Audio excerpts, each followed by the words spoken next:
Bonsoir et bienvenue à cette séance ordinaire du Conseil de la Ville de Sainte-Catherine de la Jacques-Cartier, tenue ce lundi 6 juillet 2026 à 19 heures en conformité avec les lois sur les cités et villes pour la province de Québec. Sont présents M. le maire Mathieu Roberge ainsi que les membres du Conseil des districts numéro 1, M. Jérémy Ouellet-Rousseau. Bonsoir. District numéro 3, M. Marc-Antoine Gagnon. Bonsoir.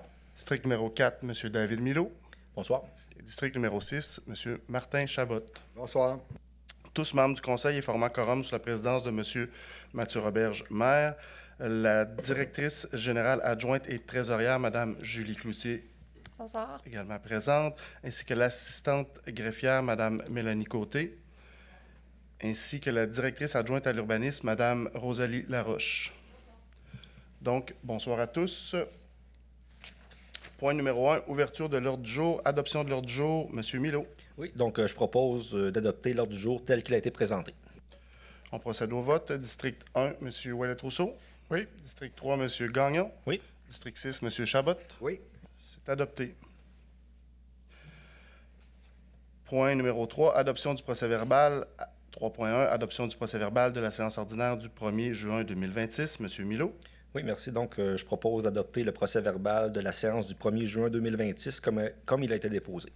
On procède au vote. District 1, M. Ouellet-Rousseau. Oui. District 3, M. Gagnon. Oui. District 6, M. Chabot. Oui. C'est adopté. 3.2, adoption du procès-verbal, de la séance extraordinaire du 8 juin 2026. M. Milot. Je propose d'adopter le procès-verbal de la séance extraordinaire du 8 juin 2026 comme il a été déposé. On procède au vote. District 1, M. Ouellet-Rousseau. Oui. District 3, M. Gagnon. Oui.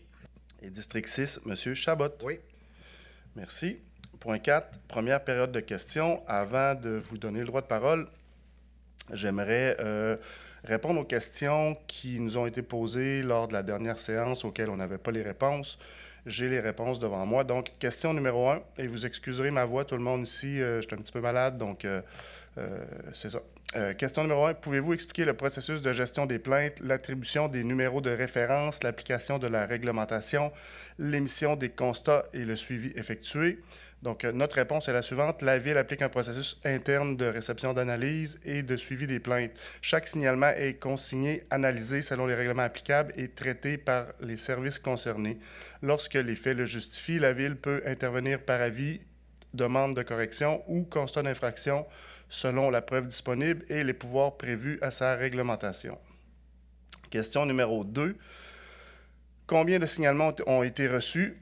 La Ville, effectivement, ne peut divulguer ces informations dans le cadre de la présente réponse, puisqu'elle pourrait être liée à des dossiers administratifs liés à une infraction d'application réglementaire ou de plainte dont le traitement doit respecter les règles applicables en matière de confidentialité et d'accès à l'information.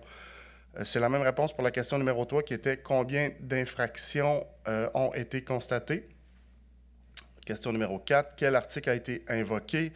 La réponse est les articles applicables varient selon la nature des infractions constatées. Le principal article dans ce dossier, et ce dossier, on parle principalement de la Sablière Montcalm, est l'article 4.1.1.b du règlement harmonisé numéro 1667-2024 sur la sécurité publique et la protection des personnes et des propriétés. L'article 4.1.1, souiller le domaine, ça c'est le titre. Les actes et états des choses ci-après mentionnés constituent des nuisances et sont prohibés. B. Le fait pour toute personne de ne pas prendre les moyens adéquats pour empêcher qu'un endroit public de la municipalité soit souillé de terre, de sable ou de roches par des camions utilisés aux fins de la réalisation d'activités commerciales ou industrielles provenant d'un terrain lorsque les conditions atmosphériques l'exigent en procédant à un nettoyage des roues et du dessous des camions sortant du site où se déroulent les activités avant que ceux-ci s'engagent sur la rue publique. Question numéro 5. Quel règlement a été appliqué?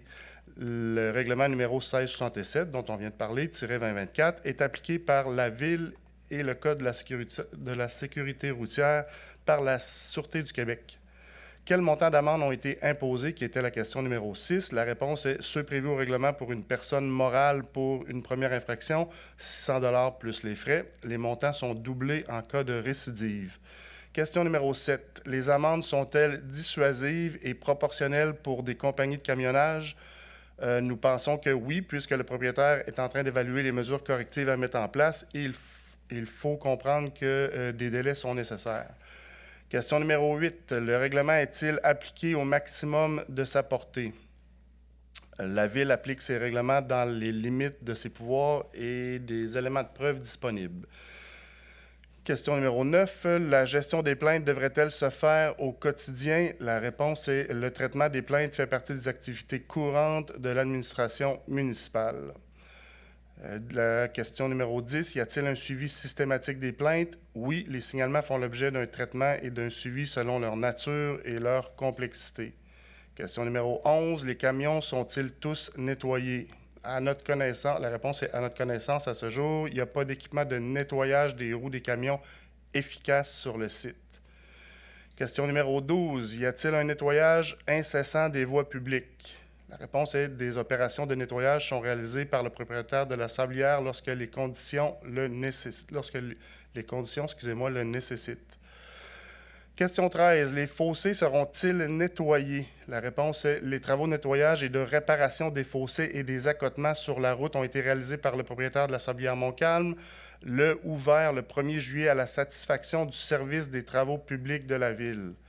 Question numéro 14. Le balayage est-il la bonne solution? La réponse est le balayage constitue une mesure temporaire pour l'instant. Question numéro 15. Quelle est votre opinion sur le document déposé? Le texte que vous nous avez transmis présente certaines décisions judiciaires portant sur les troubles de voisinage liés aux activités extractives et au camionnage associé à ces activités.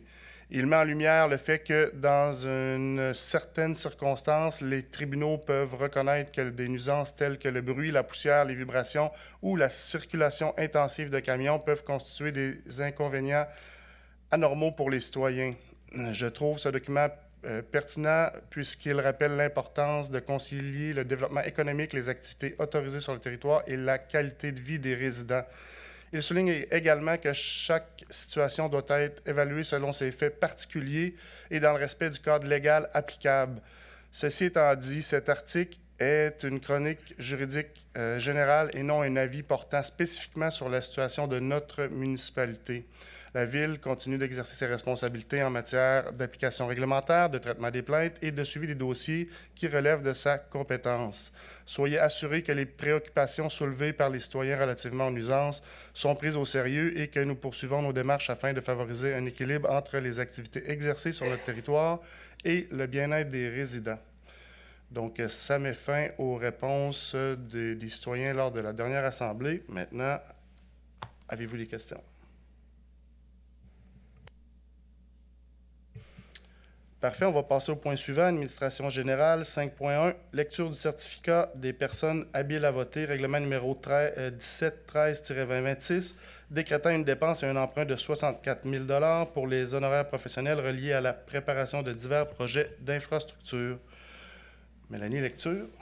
Je dépose la lecture du certificat d'enregistrement émis à la suite de la tenue d'un registre aux fins de recevoir la signature des personnes demandant que le règlement numéro 1713-2026 fasse l'objet d'un scrutin référendaire. Le certificat confirme que le nombre de personnes habiles à voter sur le règlement numéro 1713-2026 est de 6 899. Le nombre de demandes requis pour qu'un scrutin référendaire soit tenu est de 701. Aucune signature n'a été apposée au registre. Le règlement numéro 1713-2026 est donc réputé avoir été approuvé par les personnes habiles à voter. Merci.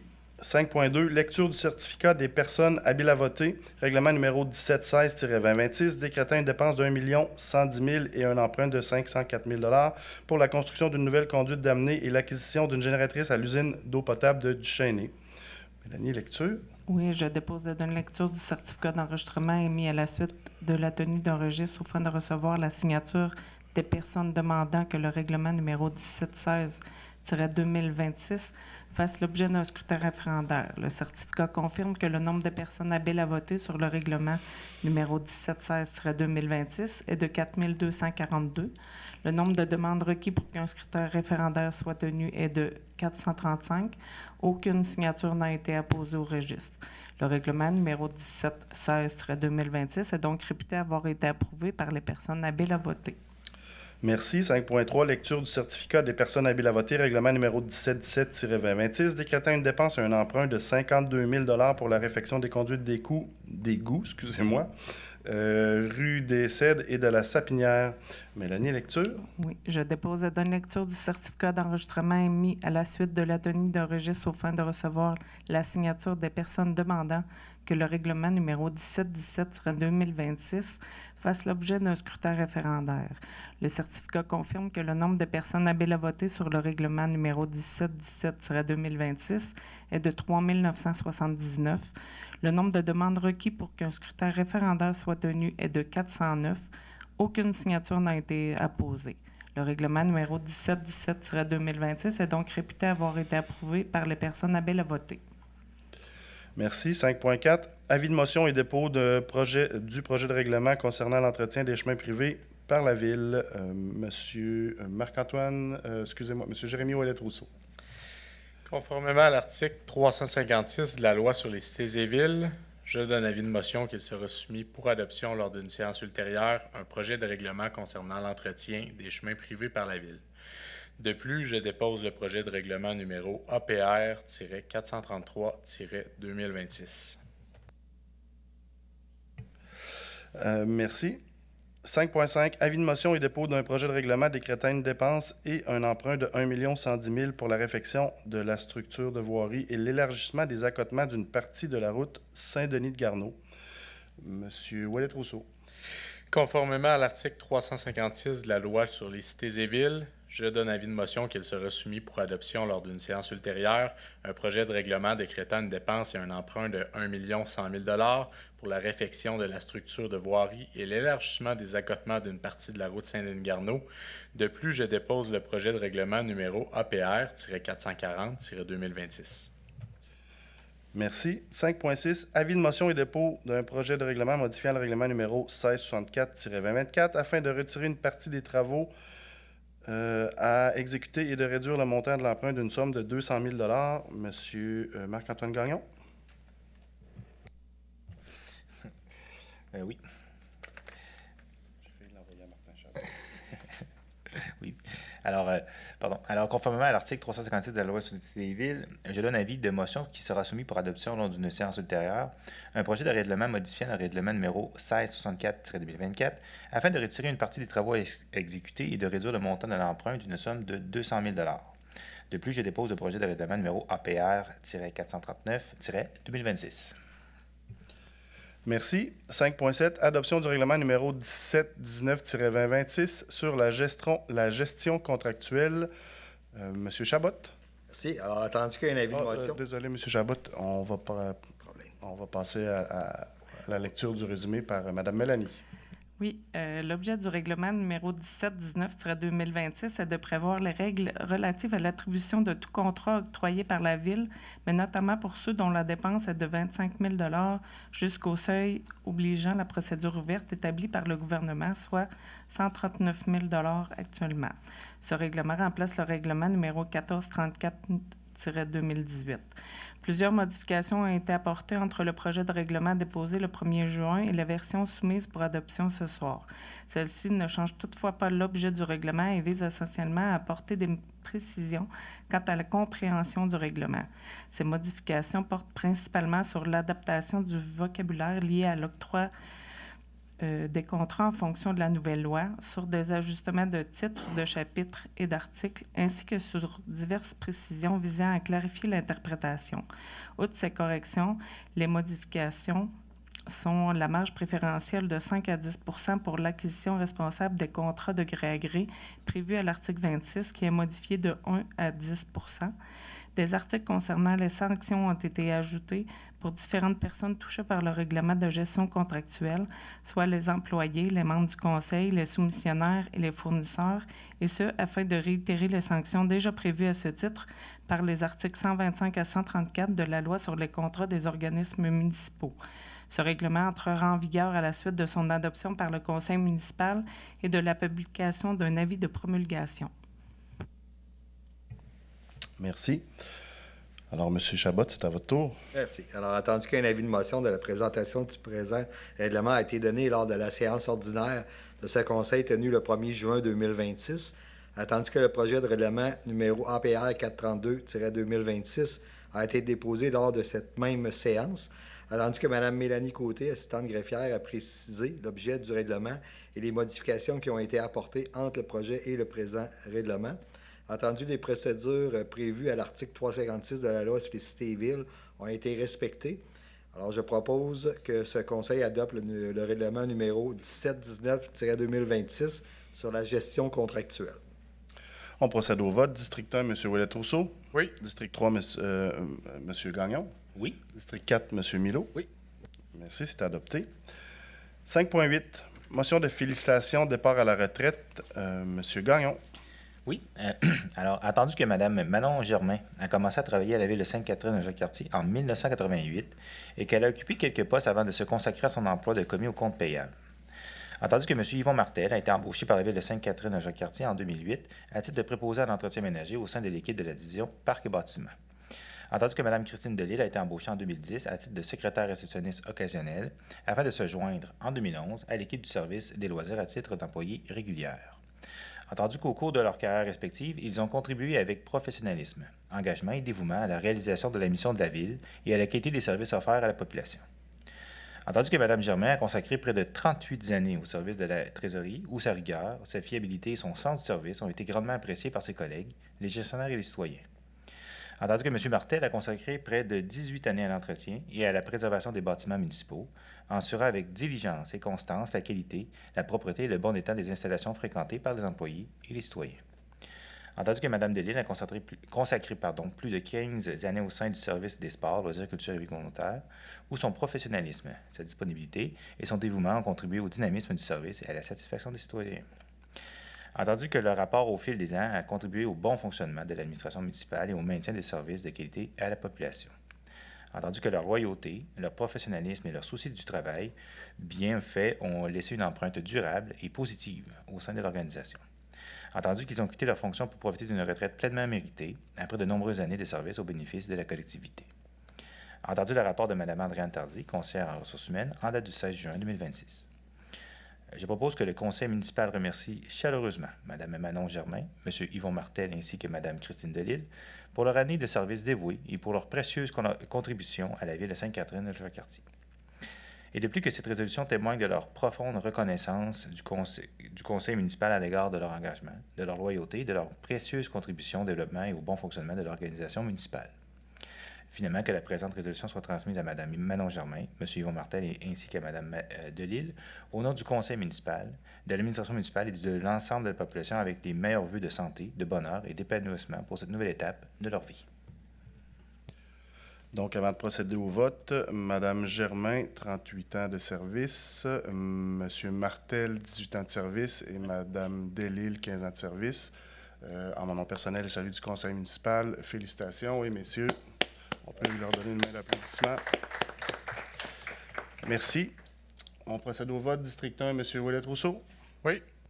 District 4, M. Milot. Oui, bien sûr, merci. District 6, M. Chabot. Oui. Et exceptionnellement, vu que c'est une motion de félicitations, District 3, M. Gagnon. Oui, félicitations à tous. Bonne retraite. C'est adopté, merci. 5.9, services, sport, loisirs, culture et vie communautaire. Prolongation d'emploi proposée aux installations et aux activités de loisirs. M. Gagnon. Oui, attendu la nécessité pour le service sport, loisirs, culture et vie communautaire de maintenir un préposé aux installations et aux activités de loisirs afin d'assurer le bon déroulement des opérations durant la période estivale. Entendu l'achalandage accru des installations sportives et la nécessité d'assurer un soutien adéquat des activités 7 jours sur 7. Entendu que M. Philippe Robichaud est déjà à l'emploi de la Ville et qu'il possède une connaissance des opérations ainsi qu'une expérience pertinente au poste. Entendu le rapport de Mme Andréane Tardy, conseillère en ressources humaines en date du 18 juin 2026. Je propose de prolonger le mandat de M. Philippe Robichaud à titre de préposé aux installations et aux activités de loisirs pour la période estivale, du 22 juin au 6 septembre 2026, selon un horaire variable pouvant atteindre un maximum de 30 heures par semaine, selon les besoins opérationnels et les conditions météorologiques. Et de plus de rémunérer M. Philippe Robichaud selon l'échelon 1 de la grille salariale des préposés aux installations et aux activités de loisirs en vigueur et d'imputer le montant de la dépense au poste budgétaire salaire surveillance Parc du Grand Héron. On procède au vote. District 1, M. Ouellet-Rousseau. Oui. District 4, M. Milo. Oui. District 6, M. Chabot. Oui. Adopté. 5.10. Autorisation de signature contrat de travail des directeurs de service. M. Gagnon. Oui, attendu que le contrat de travail des directeurs de service est venu à échéance le 31 décembre 2024.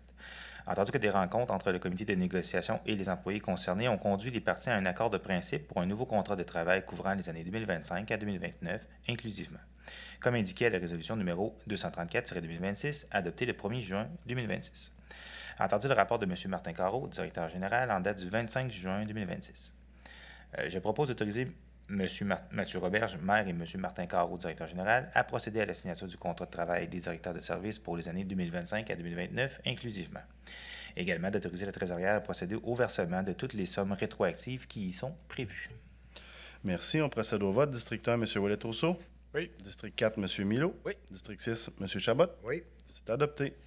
5.11. Administration, embauche temporaire, conseillère en gestion des ressources humaines. M. Gagnon. Oui, entendu que la Ville de Sainte-Catherine de Jacques-Cartier a procédé à un processus de recrutement du 30 avril au 15 mai 2026 inclusivement, afin de pourvoir temporairement le poste de conseillère en gestion des ressources humaines dans le cadre d'un congé de maternité. Entendu que 9 candidatures ont été reçues dans le cadre de cet affichage. Entendu qu'à la suite d'une première analyse, 6 candidates ont été rencontrées en entrevue préliminaire par la conseillère en gestion des ressources humaines. Entendu qu'à l'issue de cette étape, 2 candidates ont été rencontrées en entrevue finale par la conseillère en gestion des ressources humaines et le directeur général.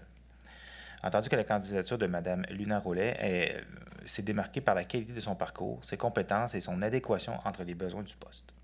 Entendu que Mme Rollet détient une formation en ressources humaines et possède une expérience professionnelle acquise, notamment au sein d'une organisation d'environ d'une centaine d'employés. Entendu que dans le cadre de ses fonctions, elle a contribué à la structuration et au développement de la fonction ressources humaines en exerçant un rôle généraliste couvrant l'ensemble du cycle de gestion des ressources humaines.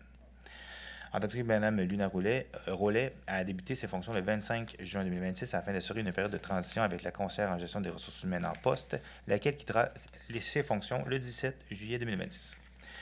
Entendu le rapport de Mme Adrienne Tardy, conseillère en ressources humaines, en date du 16 juin 2026. Je propose que le conseil municipal entérine l'embauche de Mme Luna Rollet à titre de conseillère en gestion des ressources humaines par intérim pour un contrat à durée déterminée d'1 an, soit du 25 juin 2026 au 2 juillet 2027 inclusivement. Également, qu'elle soit rémunérée à l'échelon 1 de la grille salariale du poste régulier pour la même fonction et qu'elle soit assujettie aux conditions de travail prévues pour les employés occasionnels par la résolution 217-2010. On procède au vote. District 1, M. Ouellet-Rousseau. Oui. District 4, M. Milo. Oui. District 6, M. Chabot. Oui. C'est adopté. 5.12. Service de la trésorerie, fin d'emploi, M. Gagnon. Oui, entendu que l'employé numéro 786 est actuellement en période de probation conformément à ses conditions d'embauche. Entendu que l'évaluation réalisée dans le cadre de cette période de probation démontre que les exigences du poste ne sont pas rencontrées de manière satisfaisante. Entendu qu'il est donc recommandé de mettre fin à l'emploi de l'employé numéro 786. Entendu le rapport de Mme Adrienne Tardy, conseillère en ressources humaines, en date du 29 juin 2026. Je propose que le conseil municipal mette fin à l'emploi de l'employé numéro 786 avec effet au 6 juillet 2026, conformément aux conditions d'embauche applicables. Et finalement, que la direction générale soit autorisée à poser tous les gestes nécessaires afin de donner effet à la présente résolution. On procède au vote. District 1, M. Ouellet-Rousseau. Oui. District 4, M. Milo. Oui. District 6, M. Chabot. Oui. C'est adopté. 5.13. Affectation d'une somme au fonds réservé aux dépenses liées à la tenue d'une élection. M. Chabot. Merci. Alors, attendu l'entrée en vigueur le 5 novembre 2021 de la loi modifiant la loi sur les élections et référendums dans les municipalités, la loi sur l'éthique et déontologie municipale et de diverses dispositions législatives. Pas-tu le dire? Alors, attendu que depuis le 1er janvier 2022, les municipalités doivent constituer, conformément aux articles 278.1 et 278.2 de la loi sur les élections et les référendums dans les municipalités, un fonds réservé au financement des dépenses liées à la tenue d'une élection. Attendu la résolution 403-2022 qui crée officiellement le fonds réservé aux dépenses liées aux tenues d'une élection. Attendu qu'en vertu de l'article 218.2 de la LERM, le Conseil doit, après consultation du président d'élection, affecter annuellement au fonds les sommes nécessaires afin qu'il soit suffisant l'année où doivent être tenues les prochaines élections générales pour pourvoir au coût de cette élection. Attendu que le coût de la prochaine élection générale est présumé au moins égal au coût de la dernière élection générale ou celle qui la précède, selon le plus élevé des deux, en excluant celle de 2021 pour ne pas prendre en compte les dépenses exceptionnelles liées à la COVID-19. Article 135 du PL 49. Attendu que, conformément à la loi et après avoir consulté la présidente d'élection, le Conseil doit affecter à ce fonds un montant de 19 930 $ pour l'année 2026. Attendu le rapport de Mme Julie Cloutier, trésorière et directrice générale adjointe, en date du 25 juin 2026, je propose donc d'affecter au fonds réservé au financement de dépenses liées à la tenue d'une élection une somme de 19 930 $ pour l'exercice financier 2026. Et également que les sommes nécessaires à cette affectation soient appropriées du poste budgétaire affectation de fonds réservés, dépenses électorales. Merci. On procède au vote. District 1, M. Ouellet-Rousseau. Oui. District 3, M. Gagnon. Oui. District 4, M. Milo. Oui. C'est adopté. 5.14. Autorisation d'une signature entente intermunicipale pour la construction d'une bande rugueuse médiane et l'installation de panneaux sur la route Grand Capsa. M. Chabot.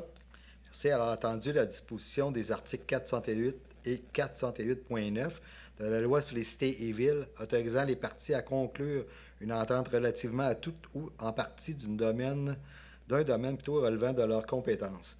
Attendu la volonté des parties de conclure une entente intermunicipale relative à la construction d'une bande rugueuse médiane à l'installation de panneaux sur une partie de la route Grand Capsa.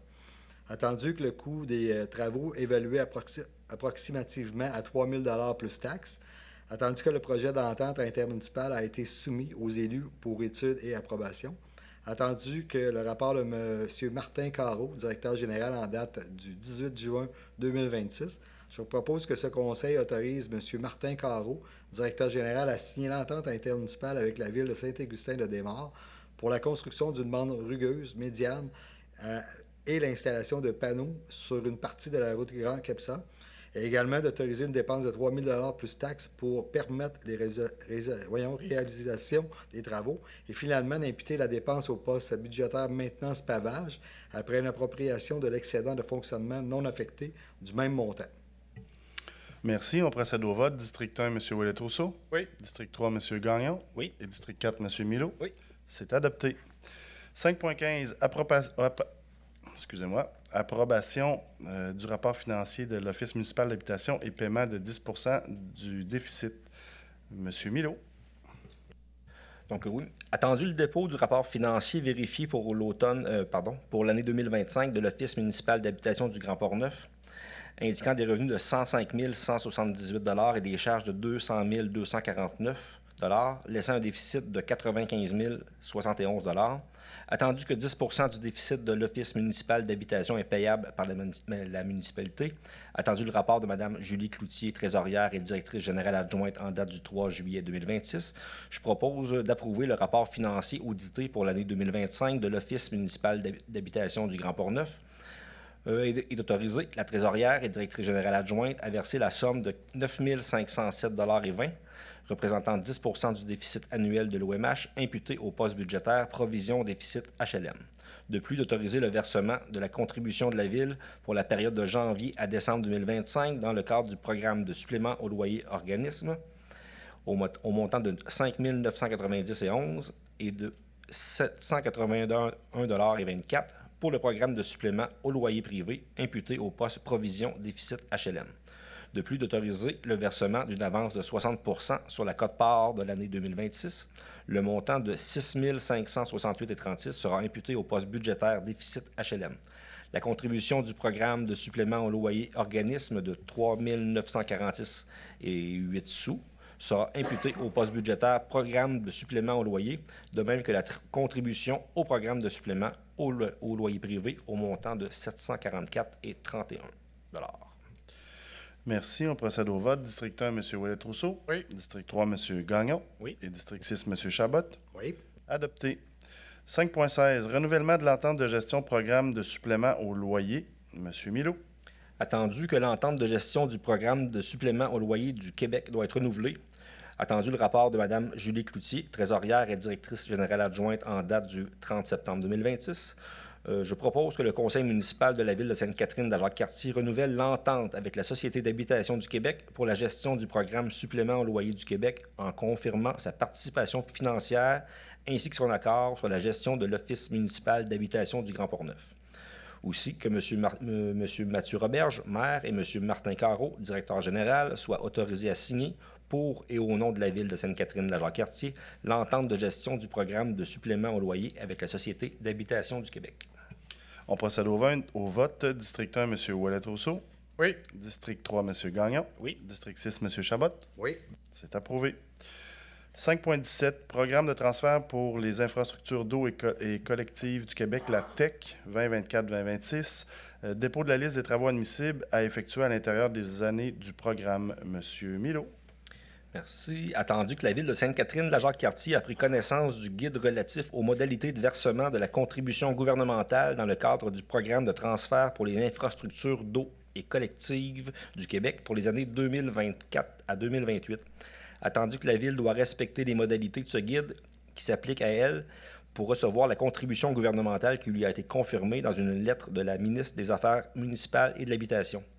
Attendu le rapport de Mme Julie Cloutier, trésorière et directrice générale adjointe en date du 11 juin 2026, je propose que la ville de Sainte-Catherine de la Jacques-Cartier s'engage à respecter les modalités du guide qui s'applique à elle. De plus, que la ville s'engage à être la seule responsable et à dégager le gouvernement du Canada et le gouvernement du Québec, de même que leurs ministres, hauts fonctionnaires, employés et mandataires de toute responsabilité quant aux réclamations, exigences, pertes, dommages et coûts de toutes sortes, ayant comme fondement une blessure infligée à une personne, le décès de celle-ci, des dommages causés à des biens ou la perte de biens attribuables à un acte délibéré ou négligent, découlant directement ou indirectement des investissements réalisés au moyen de l'aide financière obtenue dans le cadre du programme de TECQ 2024-2028. De plus que la Ville approuve le contenu et autorise l'envoi au MAMH de la programmation de travaux ci-joints et de tous les autres documents exigés par le ministère en vue de recevoir la contribution gouvernementale qui lui a été confirmée dans une lettre de la ministre des Affaires municipales et de l'Habitation. Et de plus, que la Ville s'engage à déposer annuellement une mise à jour de sa programmation de travaux durant la période du 1er octobre au 15 février inclusivement. Aussi, que la Ville s'engage à réaliser les investissements autonomes qui lui sont imposés pour l'ensemble des 5 années du programme et qu'elle s'engage à informer le MAMH de toute modification qui sera apportée à la programmation de travaux approuvée par la présente résolution. Finalement, que la Ville atteste par la présente résolution que la programmation ci-jointe reflète les prévisions de coûts des travaux admissibles. Merci. On procède au vote. District 1, M. Ouellet-Rousseau. Oui. District 3, M. Gagnon. Oui. District 6, M. Chabot. Oui. C'est adopté. 5.18, approbation de solde disponible de règlement d'emprunt fermé. M. Chabot. C'est attendu que l'article 8 de la Loi sur les dettes et les emprunts municipaux permet d'affecter les soldes disponibles des règlements d'emprunt fermés au paiement des échéances annuelles pour le remboursement des emprunts, soit le capital et les intérêts ou à la réduction du solde de l'emprunt lors de son refinancement. Attendu qu'après avoir remboursé la dette en totalité, s'il reste un solde, ce dernier est transféré au Fonds général par virement à l'excédent de fonctionnement non affecté. Entendu le rapport de Mme Julie Cloutier, trésorière et directrice générale adjointe en date du 3 juin 2026. Alors, je propose que ce conseil approprie les soldes disponibles des règlements d'emprunt fermés au paiement de l'échéance annuelle 2026 pour le remboursement de l'emprunt, soit le capital et les intérêts, pour les règlements suivants.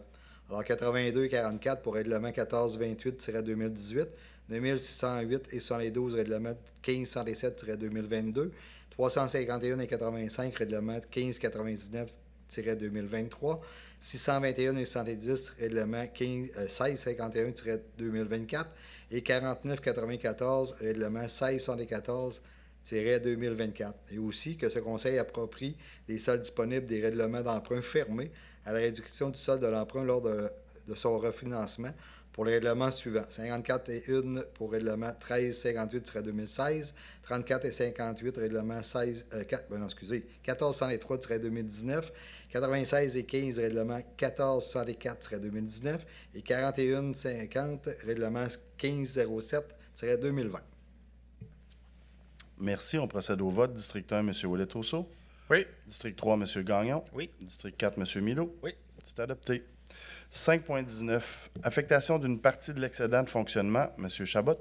C'est alors entendu que les dépenses d'opérations financées par l'excédent de fonctionnement non affecté ont été autorisées en 2025, mais que pour diverses raisons, certaines n'ont pu être réalisées en 2025. Entendu que ces sommes doivent être affectées à l'excédent de fonctionnement afin qu'elles soient disponibles au moment d'engager les dépenses. Entendu que les montants suivants doivent être affectés. Alors, 10 320,83 pour la mise à jour du plan d'intervention aqueduc et voirie. Alors, la résolution 093-2025. 4 155 et 11 pour les mandats de maintien de l'équité salariale, résolution 247-2025. 11 355 et 11 pour l'installation de compteurs d'eau, résolution 268-2025. 19 263 et 19 pour l'étude pour un nouveau site de dépôt à neige, résolution 328-2025 et 10 504 et 63 pour un mandat de service juridique au service d'urbanisme, résolution 314-2025. Entendu le rapport de Mme Julie Cloutier, trésorière et directrice générale adjointe en date du 11 juin 2026, alors je propose que ce conseil affecte un montant de 55 598,87 de son excédent de fonctionnement non affecté au 31 décembre 2025 afin de dégager les crédits nécessaires pour pourvoir aux dépenses autorisées en 2025 et listées au présent rapport. On procède au vote. District 1, M. Ouellet-Rousseau. Oui. District 3, M. Gagnon. Oui. District 4, M. Milot. Oui. C'est adopté. 5.20.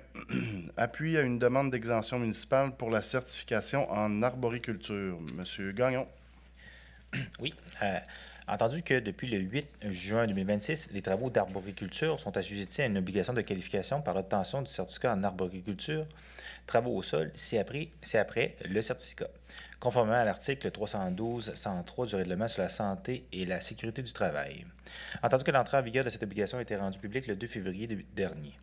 Entendu que l'obtention du certificat repose soit sur un parcours d'apprentissage, soit sur un seuil de reconnaissance des heures de travail effectuées au cours des 5 dernières années. Entendu que le parcours d'apprentissage de 1000 heures exige l'accompagnement d'au moins une personne déjà certifiée afin d'assurer la conformité réglementaire. Entendu que pour atteindre le seuil de 4000 heures exigé sur 5 ans, une personne ne détenant pas de diplôme d'études professionnelles en élagage devrait cumuler l'équivalent d'au moins 15 heures de travail par semaine, ce qui est difficile à réaliser dans plusieurs municipalités où les tâches d'arboriculture représentent un volume limité et que le seuil est fixé à 2000 heures pour une personne ayant un DEP en élagage. Entendu que plusieurs municipalités pourraient être en situation de non-conformité et donc contraintes de recourir à la sous-traitance ou procéder à des embauches supplémentaires. Entendu que dans la majorité des municipalités, les travaux d'arboriculture ne constituent pas un poste à temps plein et s'ajoutent à un ensemble de tâches assumées par les employés et les employés col bleu. Entendu que le personnel municipal suit déjà les formations requises pour l'utilisation d'équipements spécialisés, notamment la déchiqueteuse et la scie mécanique. Entendu que cette nouvelle exigence ajoute au fardeau administratif des municipalités qu'aucune analyse d'impact réglementaire spécifique au milieu municipal n'a été réalisée. Je propose que la Ville demande au ministre du Travail de modifier le règlement sur la santé et la sécurité du travail afin d'exempter les municipalités de l'obligation de certification pour les travaux d'arboriculture effectués à partir du sol ou à partir d'une échelle. Également, qu'une copie de la présente résolution soit transmise au ministre de l'Emploi, M. Jean-François Simard, responsable du processus de certification.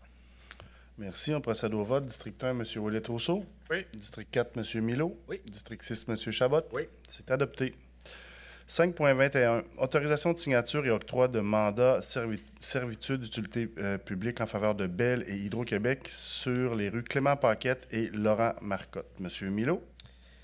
Merci. Attendu que les entreprises Bell et Hydro-Québec désirent obtenir une servitude d'utilité publique sur des parties des lots 6 265 620, 6 265 623, 6 465 041, 6 543 675, 6 544 404, 6 544 407, 6 573 372, 6 773 373, 6 618 636 et 6 669 3, 5, 7 fois les dire, tous ces chiffres-là?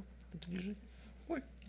Attendu que cette servitude leur permet de construire et maintenir des lignes de communication et de distribution d'énergie, attendu que les lots 6 265 623 et 6 544 404 cités précédemment appartiennent à la Ville et que la dite servitude implique 7 autres cédants, attendu que la description technique préparée par des DLT, arpenteur géomètre identifiant l'assiette de la servitude est jointe au présent rapport, qu'un mandat doit être octroyé à l'étude Boilard, Renault, notaire incorporé, pour la préparation de l'acte de servitude d'utilité publique et qu'il y a lieu d'autoriser sa signature, attendu que le mandat est estimé à 3 665 $ plus taxes et qu'il respecte les obligations du règlement de gestion contractuelle de la Ville et celles de la Charte de la langue française, ainsi que les exigences d'intégrité de la loi sur les contrats des organismes municipaux. Attendu le rapport de Mme Mélanie Côté, assistante greffière en date du 11 juin 2026, je propose de mandater l'étude Boilard-Renault notaire incorporé pour la préparation et la signature de la servitude d'utilité publique pour une somme estimée à 3 665 $ plus taxes et que cette dépense soit imputée au poste budgétaire honoraire professionnel voirie. De plus que ce conseil autorise M. Mathieu Roberge, maire, et Mme Émilie Fleury, greffière et directrice des affaires juridiques, ou en son absence, Mme Mélanie Côté, assistante greffière, à signer l'acte de servitude d'utilité publique en faveur de Bell et Hydro-Québec sur les rues Clément-Paquette et Laurent-Marcotte. Merci. On procède au vote. District 1, M. Ouellet-Rousseau. Oui. District 3, M. Gagnon. Oui. District 6, M. Chabot. Oui. C'est adopté. 5.22. Amendement de la résolution numéro 314-2025. Échange de terrain avec Développement SCJC Inc. M. Milo. Attendu le souhait du Conseil d'acquérir un terrain pour y aménager un parc municipal au sein du projet Boisé Natura. Attendu la résolution numéro 314-2025 adoptée à la séance du 4 août 2025 mandatant l'étude Boilard-Renault notaire incorporé et autorisant l'appropriation d'un montant approximatif de 1 600 $ plus taxes pour la préparation et l'enregistrement d'un contrat de vente relié à ce projet du poste budgétaire notaire. Attendu que le mandat n'a pas été attribué à ce moment, puisque le terrain visé, alors identifié comme le terrain 287, n'était pas encore cadastré. Attendu que ce terrain porte désormais le numéro de lot 6 703 374 du cadastre du Québec, permettant ainsi d'amorcer les démarches notariales. Attendu que la résolution initiale autorisait M. Pierre Dolbec, alors maire, ainsi que M. Martin Carreau, directeur général, à signer le contrat de vente avec Développement SCJC Incorporé. Attendu qu'il y a lieu de modifier la somme prévue en fonction de la nouvelle tarification et de modifier cette désignation afin de refléter le changement de titulaire de la fonction de maire. Attendu qu'il y a lieu aussi de modifier les occurrences de l'expression contrat de vente par contrat d'échange dans cette résolution afin de refléter plus fidèlement la réalité juridique, que toutes les autres dispositions de la résolution 314-2025 demeurent inchangées et continuent à produire leurs effets. Attendu le rapport de Mme Émilie Fleury, greffière et directrice des affaires juridiques en date du 23 juin 2026, je propose d'amender la résolution numéro 314-2025 afin de porter le montant de la dépense pour la préparation et l'enregistrement de l'acte de 1 600 $ à 1 842 $ plus taxes et d'amender cette résolution afin de remplacer la désignation de M. Pierre Dolbec, maire, par celle de M. Mathieu Roberge, maire, pour la signature du contrat d'échange à intervenir avec Développement SCJC Incorporé. Merci. On procède au vote. District 1, M. Ouellet-Rousseau. Oui. District 3, M. Gagnon. Oui. Et District 6, M. Chabot. Oui. C'est adopté. 5.23. Octroi d'un mandat pour l'acquisition de parcelles de terrain des lots 4 366 902, 5 646 554, 5 646 555 et 5 646 556. M. Milo. Attendu que la construction d'une nouvelle intersection au coin de la route de la Jacques-Cartier et de l'avenue des Catherines nécessite l'acquisition de plusieurs parcelles de terrain. Attendu la résolution numéro 333-2025 octroyant notamment le mandat à la firme Boileau Renard Notaire Incorporé pour la préparation de servitudes reliées au lot 5 646 551, 5 646 552 et 5 646 553 relativement aux cessions de terrain nécessaires à cette fin. Attendu la nécessité d'octroyer un nouveau mandat à cette étude aux mêmes fins, mais cette fois-ci pour l'acquisition de parcelles de terrain des lots 4 366 902, 5 646 554, 5 646 555, 5 646 556. Attendu le rapport de Mme Émilie Fleury, greffière et directrice des affaires juridiques en date du 23 juin 2026. Je propose que ce conseil octroie le mandat à l'étude Boilard Renault Notaire Incorporé pour la préparation des actes d'acquisition en lien avec les lots 4 366 902, 5 646 554, 5 546 555 et 5 646 556, le tout au montant de 1 723 $ chacun, incluant les taxes et les frais de publication afférents. De plus, d'approprier le montant de la dépense de l'excédent de fonctionnement non affecté et de rembourser cette somme lors de l'entrée en vigueur du règlement. Merci. On procède au vote. District 1, M. Ouellet-Rousseau. Oui. District 3, M. Gagnon. Oui. District 6, M. Chabot. Oui. Merci, c'est adopté. 5.24, autorisation de signature d'une entente de location pour le local situé au 4755 route de Fossambeau. M. Milot.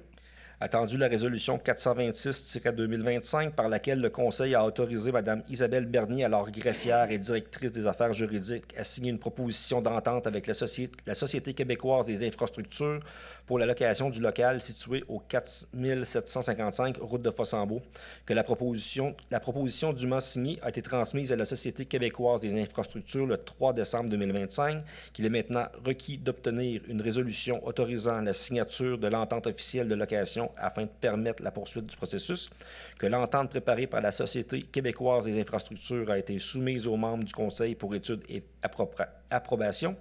Attendu le rapport de Mme Émilie Fleury, greffière et directrice des affaires juridiques, en date du 25 juin 2026, je propose d'autoriser Mme Émilie Fleury, greffière et directrice des affaires juridiques, à signer l'entente de location avec la Société québécoise des infrastructures pour le local situé au 4755 route de Fossambeau. De plus, qu'une copie de la présente résolution soit transmise à la Société québécoise des infrastructures et à toutes parties concernées pour fin de suivi. Merci. On passe au vote. District 1, M. Ouellet-Rousseau. Oui. District 3, M. Gagnon. Oui. District 6, M. Chabot. Oui. C'est approuvé. 5.25, dépôt de la première projection des dépenses au 31 décembre 2026. Julie Dépôt. Oui, alors je dépose le rapport des projections budgétaires au 31 décembre 2026. Merci. 5.26, amendement au budget exercice financier 2026. M. Chabot. C'est alors attendu le dépôt du rapport de la première projection de revenus et de charges anticipés pour l'exercice financier 2026. Attendu qu'il s'avère nécessaire d'ajuster certains postes budgétaires pour refléter les revenus et les charges anticipées pour le dit rapport. Attendu le rapport de Mme Julie Cloutier, trésorière directrice générale adjointe en date du 30 juin 2026, je propose d'amender le budget original de l'exercice financier 2026 en fonction de la première projection de revenus et de charges déposée par Mme Julie Cloutier, trésorière et directrice générale adjointe, laquelle porte les revenus anticipés à 22 768 215 $ et les charges anticipées à 19 084 111 $, laissant un excédent avant conciliation à des fins fiscales de 3 684 103 après remboursement du service de la dette et après affectation de l'excédent de fonctionnement de l'exercice financier 2026 et évalué à 71 562 $. Merci. On procède au vote. District 1, M. Ouellet-Rousseau. Oui. District 3, M. Gagnon. Oui. Et District 4, M. Milot. Oui. Merci. C'est adopté. 5.27, dépôt des rapports sur le suivi des projets d'immobilisation. Julie Dépôt. Oui, en vertu de l'article 26 du règlement numéro 1468-2018, décrétant les règles de contrôle et de suivi budgétaire, je dépose le rapport de l'évolution du budget d'immobilisation de l'année 2026, comprenant la liste des projets non votés. Je dépose également la liste des projets inachevés devant être prolongés, les projets en cours et les projets terminés au 31 décembre 2025. Merci. 5.28, dépôt du rapport financier amendé de la Ville et du rapport des vérificateurs externes. Julie Dépôt. Oui, alors comme le prévoit l'article 105.1 de la Loi sur les cités et villes, je dépose le rapport financier amendé de la Ville pour l'exercice terminé le 31 décembre 2025, ainsi que le rapport du vérificateur externe du cabinet Raymond Chabot Grant Thornton. Une correction est effectuée à la page S11-19 concernant la répartition des versements estimatifs sur la dette à long terme pour les prochains exercices, mais ne change en rien les résultats présentés le 8 juin dernier. Merci. 5.29, liste des chèques et dépôts. Julie Despaux.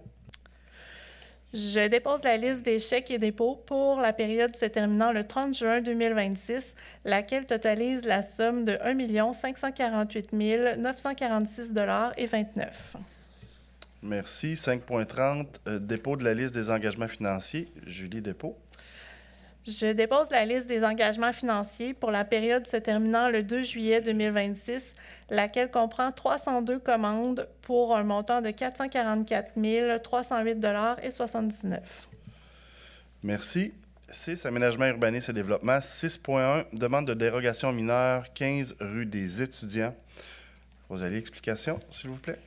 Oui, donc la demande de dérogation mineure vise à autoriser la construction d'un abri d'auto attenant à la résidence principale qui serait située à 1 mètre de la ligne latérale, tandis que l'article 7.2.1.2.3, alinéa 3 du règlement de zonage numéro 1259-2014 précise que dans les zones desservies par l'aqueduc et l'égout, les abris d'auto doivent respecter la marge latérale minimale qui est de 2,0 mètres pour la zone 19H. La propriété concernée est située au 15 rue des étudiants.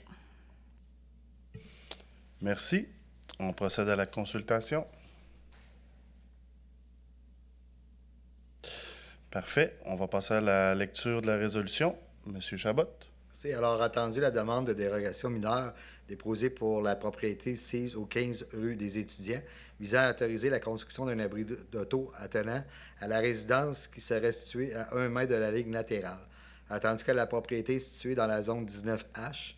Attendu que l'article 7.2.1.2.3 du règlement du zonage numéro 1259-2014 précise que dans les zones desservies par l'aqueduc et égout, les abris d'auto doivent respecter la marge latérale minimale qui, dans ce cas-ci, est de 2 mètres. Attendu que l'acceptation de la demande ne porte pas atteinte à la jouissance par les propriétaires des immeubles voisins de leurs droits de propriété. Attendu que le dépôt de rapport de Mme Rosalie Laroche, directrice adjointe en urbanisme, auprès du comité consultatif d'urbanisme en date du 4 juin 2026, ainsi que les documents fournis par le requérant. Attendu que la demande n'a pas pour effet d'aggraver les risques en matière de sécurité ou de santé publique ou de porter atteinte à la qualité de l'environnement ou du bien-être général.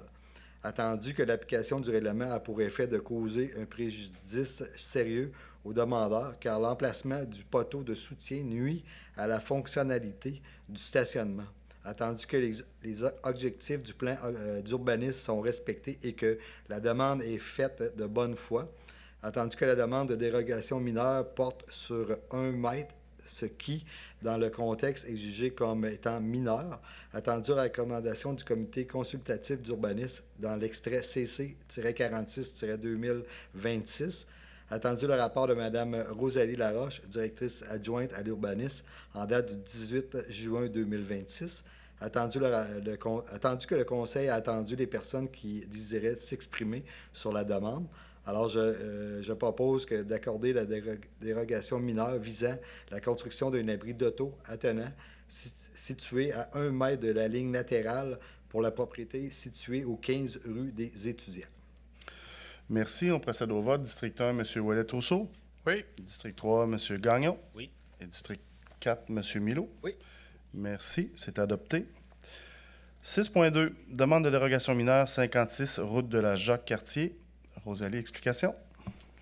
Donc, la demande des dérogations mineures vise à régulariser l'implantation du garage privé isolé qui est situé à respectivement 0,60 m et 0,53 m des lignes latérales, la superficie du même garage isolé de 59,5 m² et l'implantation de la galerie attenante au garage isolé qui se trouve à 0,70 m de la ligne latérale, tandis que l'article 7.2.1.2.5 du règlement de zonage numéro 1259-2014 précise qu'un espace minimal de 1 mètre doit être laissé libre entre la construction complémentaire et les lignes latérales de terrain en tenant compte des avant-toits lorsque présent. L'article 7.2.1.4.2 du même règlement précise que la superficie maximale d'un garage privé isolé sur ce terrain de 1129 m² et de 51,79 m². Et l'article 9.1, tableau 2.2 et le paragraphe 8 précise qu'une distance minimale de 2 mètres des lignes de terrain doit être respectée lorsque la galerie est située en cour arrière. La propriété est située au 56 route de la Jacques-Cartier. Merci. Consultation.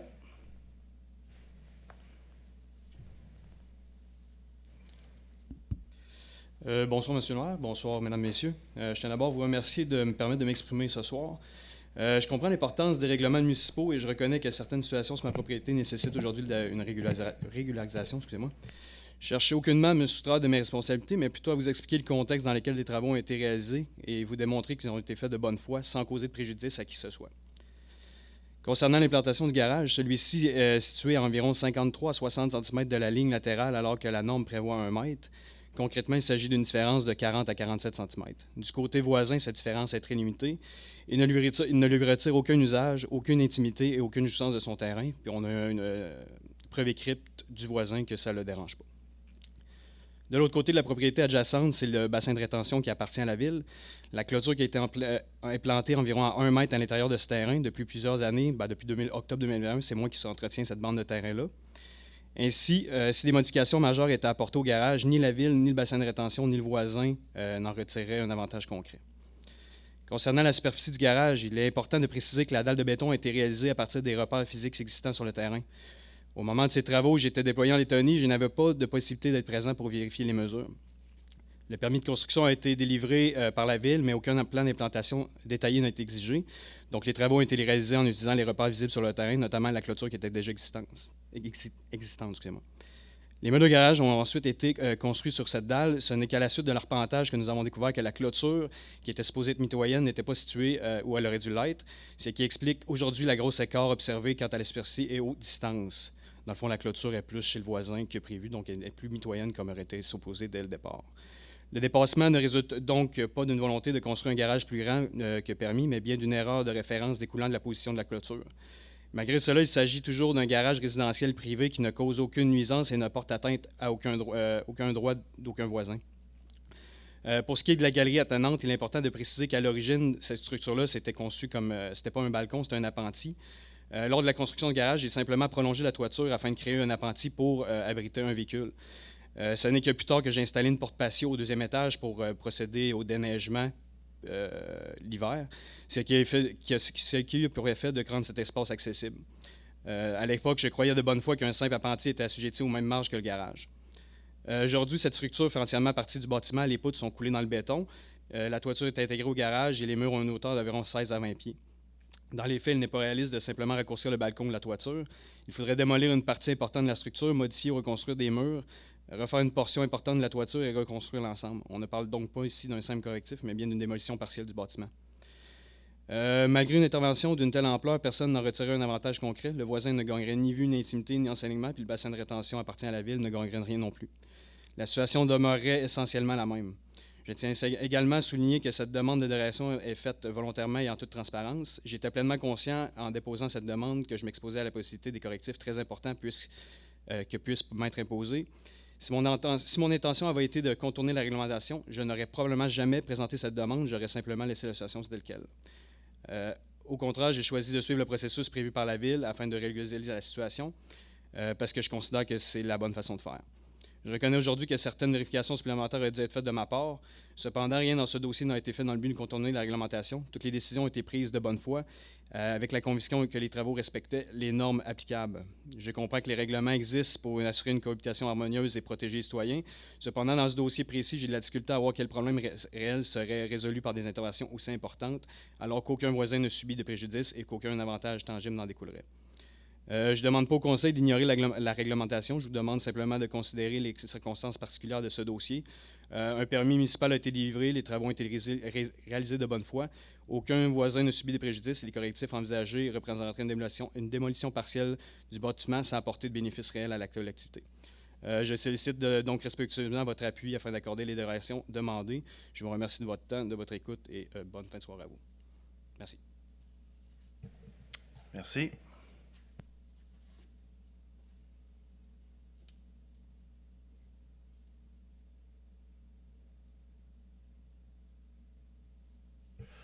OK, on va vous demander quelques minutes, 5 minutes pour ajourner pour aller réfléchir à ça. Merci.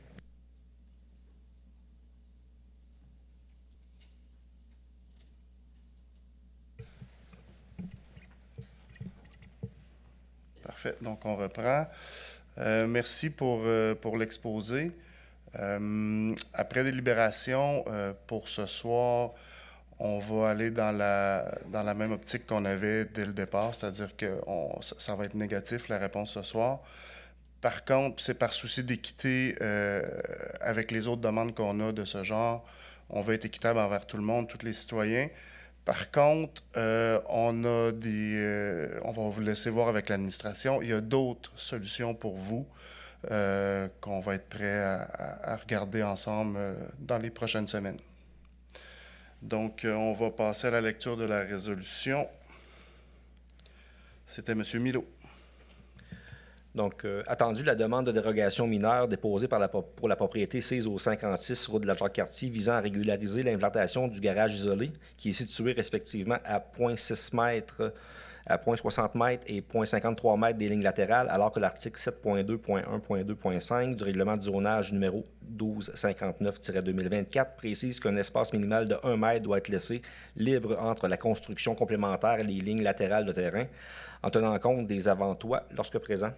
Attendu que la superficie du garage isolé est de 59,5 mètres, tandis que l'article 7.2.1.4.2 du règlement submentionné précise que la surface maximale d'un garage privé isolé sur ce terrain est de 1129 mètres carrés et de 51,79 mètres carrés.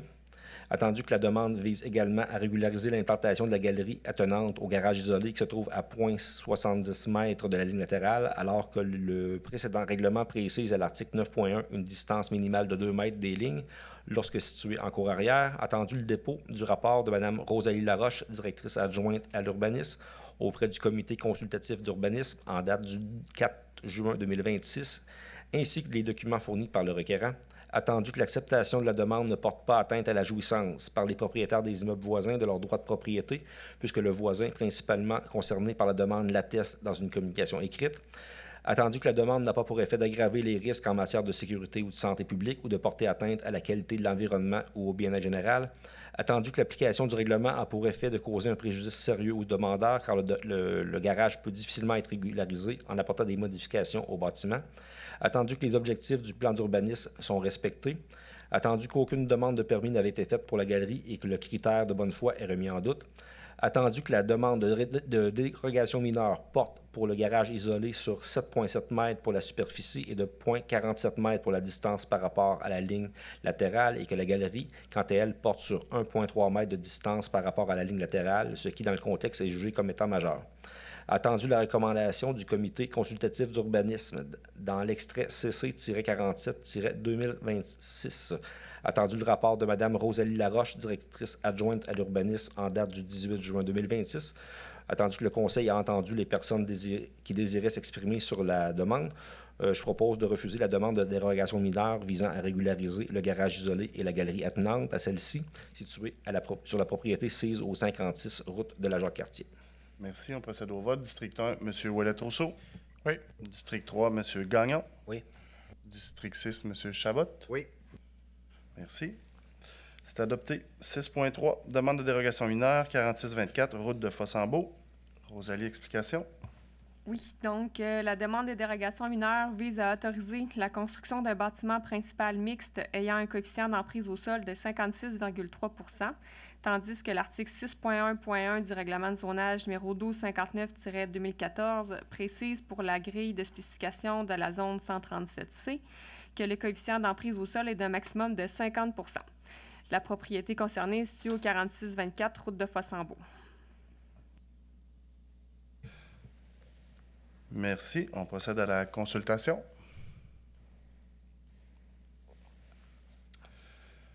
Lecture de la résolution, M. Milot.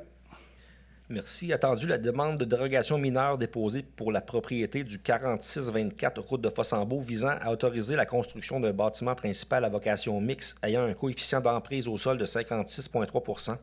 Attendu que l'article 6.1.1 du règlement de zonage numéro 1259-2014 stipule que pour la zone 137-C, le coefficient d'emprise au sol est d'un maximum de 50 %. Attendu le dépôt du rapport de Mme Rosalie Laroche, directrice adjointe à l'urbanisme auprès du comité consultatif d'urbanisme en date du 4 juin 2026, ainsi que les documents fournis par le requérant. Attendu que la demande ne porte pas atteinte à la jouissance par les propriétaires des immeubles voisins de leurs droits de propriété, puisque la majorité des terrains adjacents constituent des espaces non construits, dont des stationnements et des espaces verts, attendu que la demande n'a pas pour effet d'aggraver les risques en matière de sécurité et de santé publique ou de porter atteinte à la qualité de l'environnement ou au bien-être général, que l'application du règlement a pour effet de causer un préjudice sérieux aux demandeurs car les espaces intérieurs devront être revus à la baisse, que les objectifs du plan d'urbanisme sont respectés, que la demande est faite de bonne foi, que la demande de dérogation mineure porte sur 6,3 %, ce qui, dans le contexte, est jugé comme étant mineur. Attendu la recommandation du comité consultatif d'urbanisme dans l'extrait CC-48-2026. Attendu le rapport de Mme Rosalie Laroche, directrice adjointe à l'urbanisme en date du 18 juin 2026. Attendu que le Conseil a entendu les personnes qui désiraient s'exprimer sur la demande, je propose d'accorder la dérogation mineure concernant la construction d'un bâtiment principal à vocation mixte tel que présenté pour la propriété sise au 4624 route de Fossambeau. Merci. On procède au vote. District 1, M. Ouellet-Rousseau. Oui. District 3, M. Gagnon. Oui. District 6, M. Chabot. Oui. C'est adopté. 6.4. Approbation des plans relatifs à l'implantation et à l'architecture afin d'obtenir un certificat d'autorisation d'enseigne au 4475 route de Fossambeau. M. Gagnon. Oui. Entendu la demande de permis d'enseigne reçue pour la propriété 6 au 4475 route de Fossambeau. Entendu que la demande est assujettie à l'approbation des plans relatifs à l'implantation et à l'architecture en vigueur du règlement sur les plans d'implantation et d'intégration architecturale. Numéro 1347-2016, selon les objectifs et critères prévus pour le secteur du tronçon commercial central. Entendu que les objectifs et les critères d'analyse du PIA sont majoritairement satisfaits ou non applicables. Entendu le dépôt du rapport de Mme Rosalie Laroche, directrice adjointe à l'urbanisme, auprès du comité consultatif d'urbanisme en date du 9 juin 2026, ainsi que les documents fournis par le requérant. Entendu la recommandation du comité consultatif d'urbanisme en date du 9 juin 2026. Entendu le rapport de Mme Rosalie Laroche, directrice adjointe à l'urbanisme, en date du 18 juin 2026. Je propose de recommander au conseil municipal d'approuver les plans relatifs à l'implantation et à l'architecture des constructions concernant la demande de permis d'enseigne pour la propriété 6 au 4475 route de Fossambeau, telle que présentée. Merci. On procède au vote. District 1, M. Ouellet-Rousseau. Oui. District 4, M. Milo. Oui. District 6, M. Chabot. Oui. C'est adopté. 6.5. Approbation des PIA afin d'obtenir un permis de rénovation avec agrandissement au 100 rue Clément-Paquette. M. Chabot. Merci. Alors, entendu la demande de permis de rénovation avec agrandissement reçue pour la propriété sise au 100 rue Clément-Paquette. Attendu que la demande est assujettie à l'approbation des plans relatifs à l'implantation et à l'architecture en vertu du règlement sur les plans d'implantation et d'intégration architecturale PIA numéro 1347-2016 selon les objectifs et critères du secteur du parc industriel phase 3. Attendu que les objectifs et les critères d'analyse au PIA sont satisfaits ou non applicables. Attendu le dépôt du rapport de Mme Rosalie Laroche, directrice adjointe à l'urbanisme, auprès du comité consultatif d'urbanisme en date du 4 juin 2026, ainsi que les documents fournis par le requérant. Attendu la recommandation du comité consultatif d'urbanisme en date du 9 juin 2026.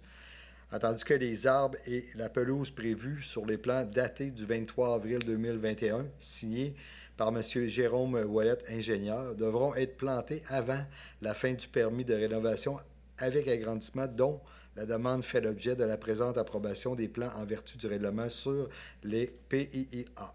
Attendu le rapport de Mme Rosalie Laroche, directrice adjointe à l'urbanisme en date du 18 juin 2026.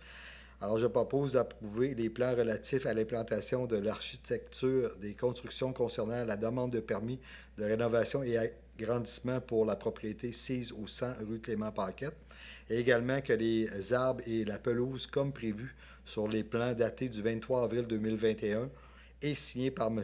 Jérôme Ouellet, ingénieur, soient plantés avant la fin du permis de rénovation autorisé par la présente. Merci. On procède au vote. District 1, M. Ouellet-Rousseau. Oui. District 3, M. Gagnon. Oui. Et District 4, M. Milo. Oui. C'est adopté. 6.6. Demande d'exemption de cases de stationnement au 4624 route de Fossambeau. M. Milo. Merci. Attendu que l'article 11.9 du règlement du zonage numéro 1259-2014 prévoit que le conseil municipal peut exempter toute personne qui en fait la demande de l'obligation de fournir des cases de stationnement hors rue. Attendu la nouvelle demande d'exemption de cases de stationnement déposée par Fleury Gestion Construction pour le projet de construction de bâtiments mixtes de 22 logements sur le terrain situé au 4624 route de Fossambeau, le lot 4 977 876. Attendu que selon le tableau 5 de l'article 11.7.2 du règlement de zonage numéro 1259-2014, le nombre de cases de stationnement minimal requis pour les habitations multifamiliales de 4 logements et plus est de 2 cases par logement, soit un besoin minimal de 44 cases de stationnement hors rue pour la portion résidentielle du projet, et selon le tableau 6 de l'article 11.7.3, de 2 cases pour la portion commerce de détail. Attendu que le projet totalise 41 cases de stationnement hors rue, attendu le caractère exceptionnel de la situation, notamment les caractéristiques de l'occupation du bâtiment ou du terrain, que les dispositions réglementaires causent des inconvénients aux requérants, qu'il est peu probable que des impacts sur la disponibilité des espaces de stationnement se créent dans le secteur, que la présente demande d'exemption porte sur 5 cases de stationnement hors rue, attendu que la demande d'exemption ne vise pas les cases destinées à l'accessibilité universelle et à la mobilité durable prévues au chapitre 11 du règlement du zonage numéro 1259-2014, attendu que le ratio est porté à 1,77 cases par logement pour l'ensemble du volet résidentiel du projet, plutôt que 2 cases telles qu'exigées à la réglementation d'urbanisme en vigueur, attendu la recommandation du service de l'urbanisme, attendu le rapport de Mme Rosalie Laroche, directrice adjointe à l'urbanisme en date du 23 juin 2026, je propose d'accepter la demande d'exemption de 5 cases de stationnement déposée par Fleury Gestion Construction pour le projet de bâtiment mixte situé au 4624 route de Fossambeau, moyennant le paiement d'une somme totale de 10 300 $, soit 2 060 $ par case de stationnement hors rue exempté, comme prévu à l'annexe E du règlement numéro 1704-2026, décrétant l'imposition des taux de taxation, de compensation et de la tarification des différents services municipaux. Merci. On procède au vote. District 1, M. Jérémy Ouellet-Rousseau. Oui. District 3, M. Gagnon. Oui. District 6, M. Chabot. Oui. C'est adopté. 6.7. Approbation des plans relatifs à l'implantation et à l'intégration architecturale afin d'obtenir un permis de construction d'un bâtiment principal au 4624 route de Fossambeau. M. Milo. Donc, pour le même projet, attendu la demande de permis de construction d'un bâtiment principal à vocation mixte reçue pour la propriété sise au 4624 route de Fossambeau, attendu que la demande est assujettie à l'approbation de plans relatifs à l'implantation et à l'architecture en vertu du règlement sur les plans d'implantation et d'intégration architecturale numéro 1347-2026 selon les objectifs et critères du secteur de tronçon commercial central.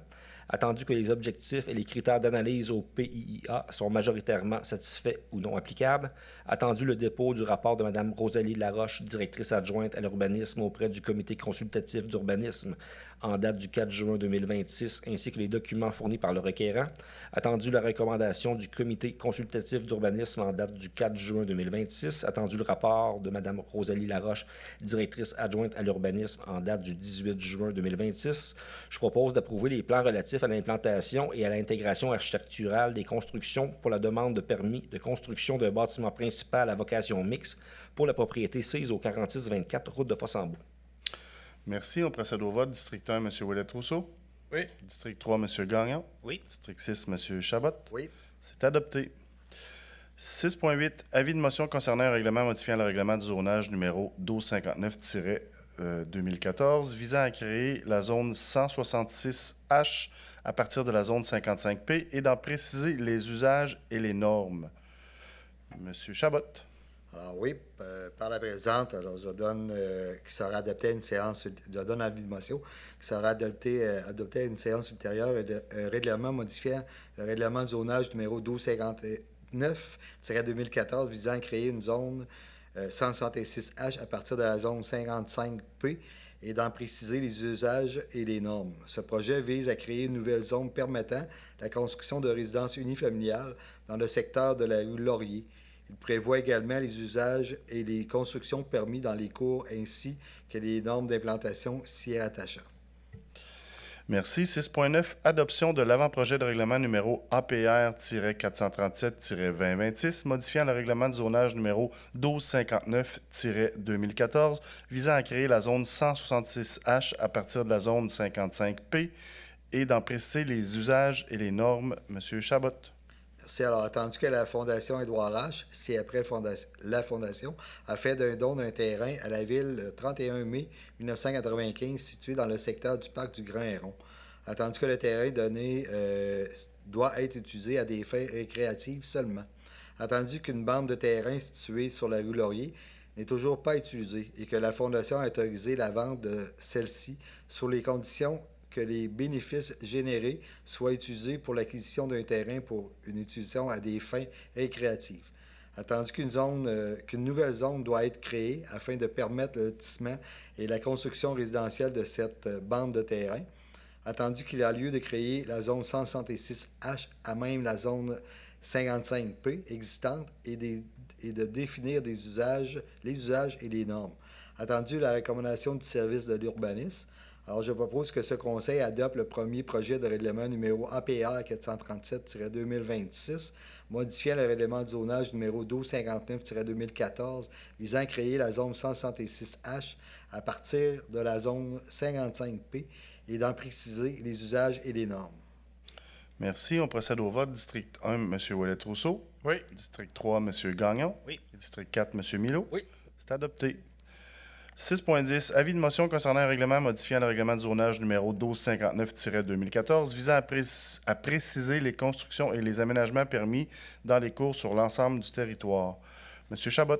Alors oui, par la présente, je donne avis de motion qu'il sera adopté à une séance ultérieure le règlement modifiant le règlement de zonage numéro 1259-2014 visant à préciser les constructions et les aménagements permis dans les cours de l'ensemble du territoire. Ce projet de règlement vise, entre autres, à retirer les normes d'empiètement sur les galeries et perrons, à autoriser l'implantation de thermopompes et les potagers en cours avant secondaire. Merci. 6.11. Adoption de l'avant-projet de règlement numéro APR-438-2026, modifiant le règlement de zonage numéro 1259-2014, visant à préciser les constructions et les aménagements permis dans les cours sur l'ensemble du territoire. Monsieur Chabot. Alors, attendu que certaines modifications doivent être apportées au règlement de zonage numéro 1259-2014 concernant les constructions et les aménagements permis dans les cours, ainsi qu'aux normes d'empiètement des escaliers et des perrons, attendu que ce projet de règlement permet également l'implantation d'une thermopompe en cours avant secondaire, attendu qu'il est proposé d'autoriser des potagers dans les cours, dont celles avant et avant secondaire, sous réserve de ne pas empiéter sur l'emprise de la rue. Attendu que des structures pour l'aménagement de potagers sont permises sous certaines conditions dans les cours avant et avant secondaire. Attendu que la recommandation du service d'urbanisme. Alors, je propose que ce Conseil adopte le premier projet de règlement numéro APR 438-2026, modifiant le règlement de zonage numéro 1259-2014, visant à préciser les constructions et les aménagements permis dans les cours sur l'ensemble du territoire. Merci. On passe au vote. District 1, M. Ouellet-Rousseau. Oui. District 3, M. Gagnon. Oui. Et District 4, M. Milot. Oui. C'est adopté. 6.12. Adoption du règlement numéro 1720-2026, modifiant le règlement de zonage numéro 1259-2014, visant à autoriser l'usage CA, services associés à l'usage habitation, dans toutes les zones autorisant les usages HA unifamilial isolé ou HC unifamilial jumelé. Mélanie, résumé. Oui. L'objet du règlement numéro 1720-2026 est de permettre aux propriétaires de résidences dont l'usage unifamilial isolé ou unifamilial jumelé est permis d'aménager une entreprise de service tel un bureau professionnel, un bureau de massothérapie, un salon de toilettage ou autres s'apparentant à la classe CA. Ce règlement n'a fait l'objet d'aucune modification entre le second projet adopté lors de la séance du 1er juin et le règlement soumis pour adoption à la séance de ce soir. Il entrera en vigueur à la suite de son adoption par le Conseil et de l'émission du certificat de conformité de la MRC. Merci. La lecture de la résolution, M. Milot. Merci. Attendu qu'un avis de motion de la présentation du présent règlement a été donné lors de la séance de ce Conseil tenue le 4 mai 2026, attendu que le projet de règlement numéro APR-427-2026 a été adopté lors de cette même séance, attendu qu'une assemblée publique de consultation a été tenue le 1er juin 2026 à la salle du Conseil du Centre socioculturel Anne Hébert et que lors de cette assemblée, les procédures prévues à l'article 127 de la Loi sur l'aménagement et l'urbanisme ont été respectées. Attendu que suivant cette consultation, le second projet de règlement numéro SPR-434-2026 a été adopté lors de cette même séance, attendu que ce règlement est réputé avoir été approuvé par des personnes habiles à voter, attendu que les procédures prévues à l'article 356 de la Loi sur les cités et les villes ont été respectées, attendu que Mme Mélanie Côté, assistante greffière, a précisé qu'aucune modification n'a été effectuée entre le SPR-434-2026 et le règlement, je propose d'adopter le règlement numéro 1720-2026, modifiant le règlement de zonage numéro 1259-2014 afin d'autoriser l'usage CA, services associés à l'usage habitation, dans toutes les zones autorisant les usages HA, unifamilial isolé, ou HC, unifamilial jumelé. Merci. On procède au vote. District 1, M. Ouellet-Rousseau. Oui. District 3, M. Gagnon. Oui. District 6, M. Chabot. Oui. C'est adopté. 6.13. Réception provisoire d'une partie des travaux projet de développement domiciliaire Boisé Natura, phase 3, M. Milot. Attendu l'entente signée avec Développement SCJC Incorporé pour la réalisation des travaux du projet de développement domiciliaire Boisé Natura, phase 3. Attendu que l'exécution des travaux a été confiée par Développement SCJC Incorporé à l'entrepreneur général Allen. Attendu que les travaux de base ont été complétés. Attendu qu'il y aurait lieu d'autoriser la réception provisoire des travaux. Attendu que le promoteur propose la réception provisoire partielle d'une première phase des travaux. Attendu la recommandation de M. Olivier Bibeau-Pinard, ingénieur de la firme Génio Expert Conseil en date du 11 juin 2026. Attendu qu'une garantie financière a également été déposée pour garantir la réalisation des travaux à compléter. Attendu que le cautionnement d'entretien a aussi été déposé. Attendu le rapport de M. Martin Carreau, directeur général en date du 18 juin 2026. Je propose d'autoriser la réception provisoire partielle numéro 1 des travaux du projet de développement domiciliaire Boisé Natura phase 3, selon la date de réception provisoire établie au 11 juin 2026. Également que la zone de travaux visée correspondant à cette réception provisoire partielle et celle identifiée en orange au croquis du lotissement présent dans le document intitulé Décompte numéro 5 et réception provisoire partielle numéro 1, jointe au présent rapport. Merci. On procède au vote. District 1, M. Ouellet-Rousseau. Oui. District 3, M. Gagnon. Oui. District 6, M. Chabot. Oui. C'est adopté. 6.14. Autorisation de cession de rue, projet de développement domiciliaire Boisé Natura, phase 3, session numéro 1. M. Milot. Merci. Attendu l'entente relative à des travaux municipaux pour la phase 3 du Boisé Natura signée le 6 août 2025 entre Développement SCJC Incorporé et la ville de Sainte-Catherine-de-la-Jacques-Cartier.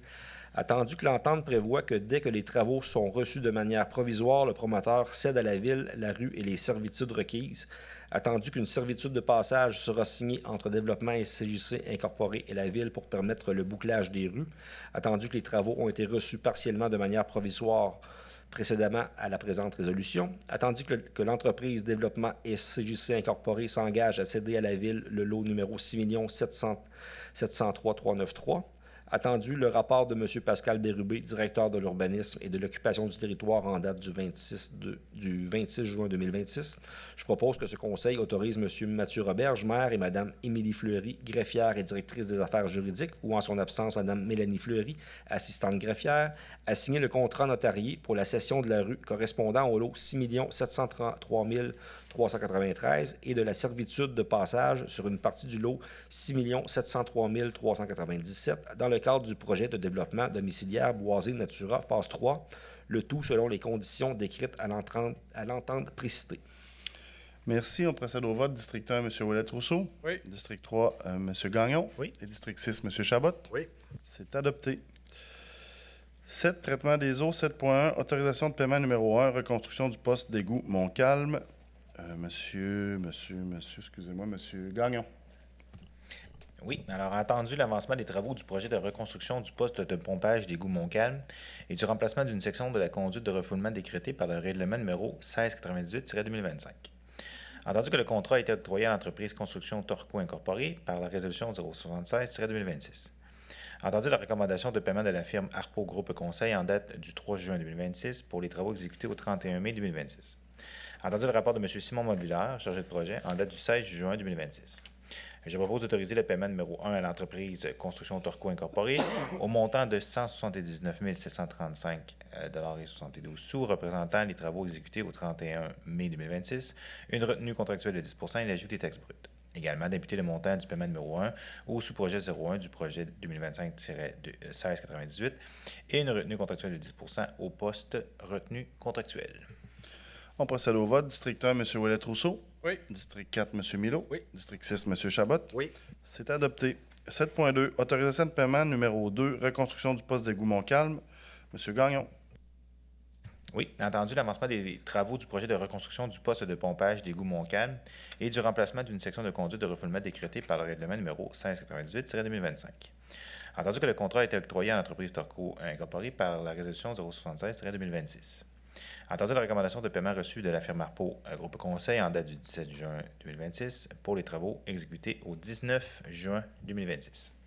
Entendu le rapport de M. Simon Modulaire, chargé de projet en date du 18 juin 2026. Je propose d'autoriser le paiement numéro 2 à l'entreprise Construction Torco Incorporée au montant de 294 441,72 $, représentant les travaux exécutés au 19 juin 2026, une retenue contractuelle de 10 % et l'ajout des taxes brutes. Également, d'autoriser l'émission du chèque à l'entrepreneur en échange des quittances partielles des fournisseurs et sous-traitants ayant dénoncé leur contrat relativement au paiement numéro 1. Et de plus d'imputer le montant du paiement numéro 2 au sous-projet 01 du projet 2025-1698 et une retenue contractuelle de 10 % au poste budgétaire retenu contractuel.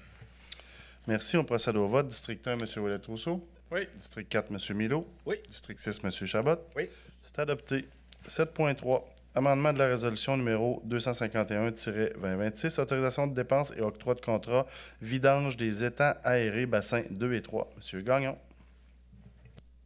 Oui, entendu la résolution numéro 251-2026, adoptée à la séance du 1er juin 2026 concernant l'autorisation de dépenses et l'octroi de contrat pour la vidange des bassins 2 et 3 des étangs aérés. Entendu qu'il est nécessaire d'amender la résolution numéro 251-2026 afin de modifier la précision apportée à l'imputation de la dépense. Entendu le rapport de Mme Mélanie Côté, assistante greffière en date du 19 juin 2026. Je propose d'amender la résolution numéro 251-2026 afin de remplacer le premier dispositif de la résolution pour se lire comme suit.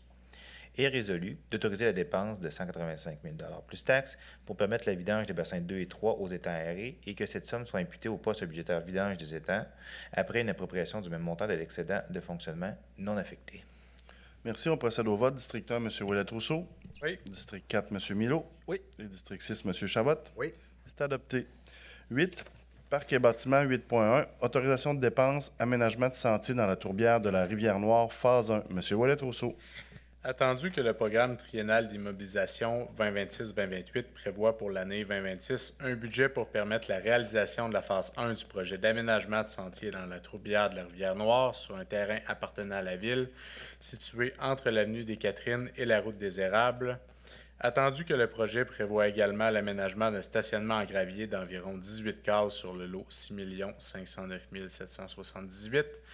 Attendu qu'il y a lieu d'autoriser la dépense pour l'aménagement du sentier piétonnier.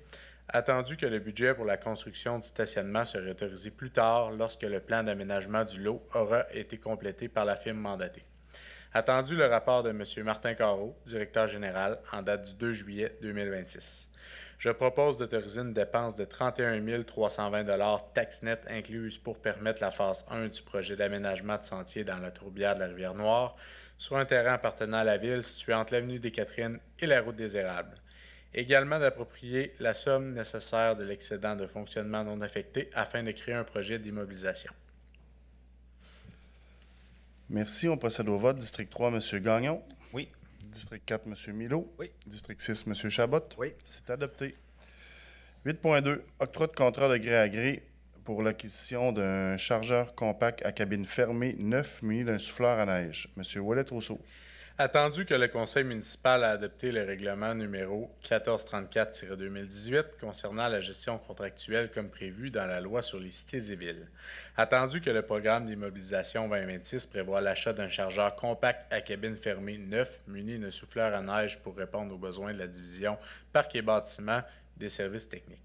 Attendu que cet achat a été décrété par le règlement numéro 1711-2026, attendu que ce règlement a été approuvé par le ministère des Affaires municipales et de l'Habitation et qu'il est entré en vigueur, attendu qu'une demande de prix a été réalisée auprès de 3 fournisseurs et que 2 soumissions ont été reçues, attendu que l'offre de prix soumise par Tracto Machinerie en date du 20 mai 2026 est la plus basse soumission reçue, attendu qu'il y aurait donc lieu d'octroyer le contrat au plus bas soumissionnaire, attendu que ce contrat respecte les obligations du règlement de gestion contractuelle de la Ville et celles de la Charte de la langue française, ainsi que les exigences d'intégrité de la loi sur les contrats des organismes municipaux.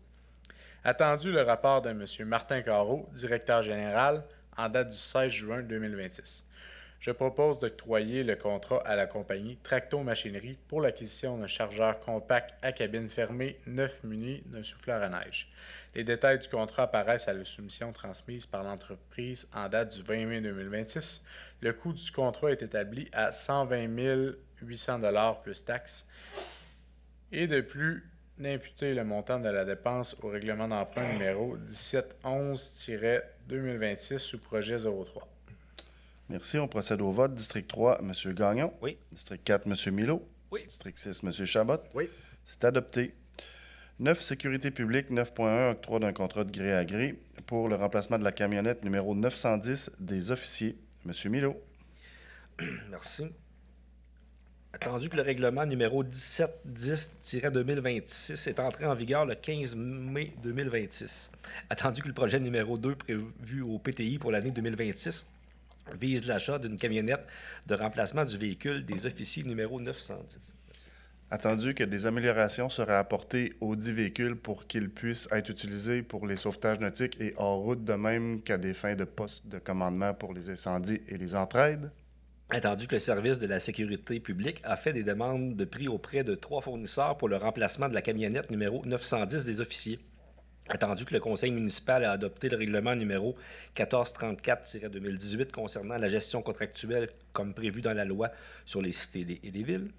Attendu que ce règlement stipule que tout contrat comportant une dépense d'au moins 25 000 $ mais inférieure au sel obligeant un appel d'offres public peut être octroyé de gré à gré. Attendu que ce contrat respecte les obligations du règlement de gestion contractuelle de la Ville et celles de la Charte de la langue française, ainsi que les exigences d'intégrité de la loi sur les contrats des organismes municipaux. Attendu que l'offre de prix soumise par Marlin Chevrolet Buick GMC en date du 16 juin 2026 est la plus basse soumission reçue. Attendu le rapport de M. Étienne Labonté, directeur adjoint du service de la santé de la sécurité publique en date du 15 juin 2026. Je propose d'octroyer le contrat à Marlin Chevrolet Buick GMC pour le remplacement de la camionnette numéro 910 des officiers selon l'offre de prix soumise le 16 juin 2026 au montant de 84 948,50 $ plus taxes. De plus, d'imputer le montant de la dépense au règlement d'emprunt numéro 1710-2026 et d'autoriser M. Kevin Beaumont, directeur du service de la sécurité publique et coordonnateur adjoint à la sécurité civile, à signer le contrat à intervenir. Merci. On procède au vote. District 1, M. Jérémy Ouellet-Rousseau. Oui. District 3, M. Gagnon. Oui. District 6, M. Chabot. Oui. C'est adopté. 9.2. Octroi d'un contrat de gré à gré pour l'achat de 2 caméras à image thermique. M. Milo. Attendu que le règlement d'emprunt 1710-2026 est entré en vigueur le 15 mai 2026 et que l'achat d'équipements incendie en fait partie, que le projet a été prévu au PTI pour l'année 2026, que le service de la sécurité publique désire faire l'achat de 2 caméras thermiques et de 2 chargeurs afin d'améliorer les opérations de combat incendie et de déblai d'incendie, attendu que le service de la sécurité publique a fait 2 demandes de prix pour ces équipements, attendu que l'offre de prix reçue par l'entreprise Boivin et Gauvin Incorporée pour l'achat de 2 caméras à imagerie thermique en date du 9 juin 2026 est d'une somme de 15 716 $ plus taxes, Attendu que ce contrat respecte les obligations du règlement de gestion contractuelle de la Ville et celles de la Charte de la langue française, ainsi que les exigences d'intégrité de la loi sur les contrats des organismes municipaux. Attendu le rapport de M.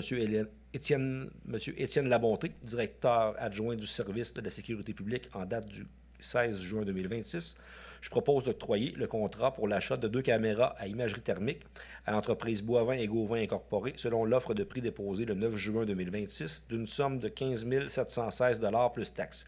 De plus, d'imputer le montant de la dépense au règlement d'emprunt numéro 1710-2026 sous projet 01. Merci. On procède au vote. District 1, M. Ouellet-Rousseau. Oui. District 3, M. Gagnon. Oui. District 6, M. Chabot. Oui. C'est adopté. 9.3. Octroi d'un contrat de gré à gré pour l'achat de 8 radios de communication. M. Milo. Attendu que le règlement d'emprunt 1710-2026 est entré en vigueur le 15 mai 2026, qu'il y aurait lieu d'octroyer un contrat pour l'achat de 8 nouvelles radios de communication, que ce projet est prévu au PTI pour l'année 2026, que les radios serviraient à optimiser les opérations d'incendie et de sauvetage, ainsi que d'optimiser la santé et sécurité au travail des pompiers, attendu que le service de la sécurité publique a demandé des soumissions auprès de 2 fournisseurs, soit CTM Solutions Limitées et groupe CLR Novicom, attendu que l'offre de prix soumise de l'entreprise CTM Solutions Limitées en date du 16 juin 2026 est la plus basse soumission reçue au montant de 13 054,80 $ plus taxes, attendu que ce contrat respecte les obligations du règlement de gestion contractuelle de la Ville et celles de la Charte de la langue française, ainsi que les exigences d'intégrité de la loi sur les contrats des organismes municipaux, attendu le rapport de M. Étienne Labonté, directeur adjoint au service de la sécurité publique en date du 15 juin 2026,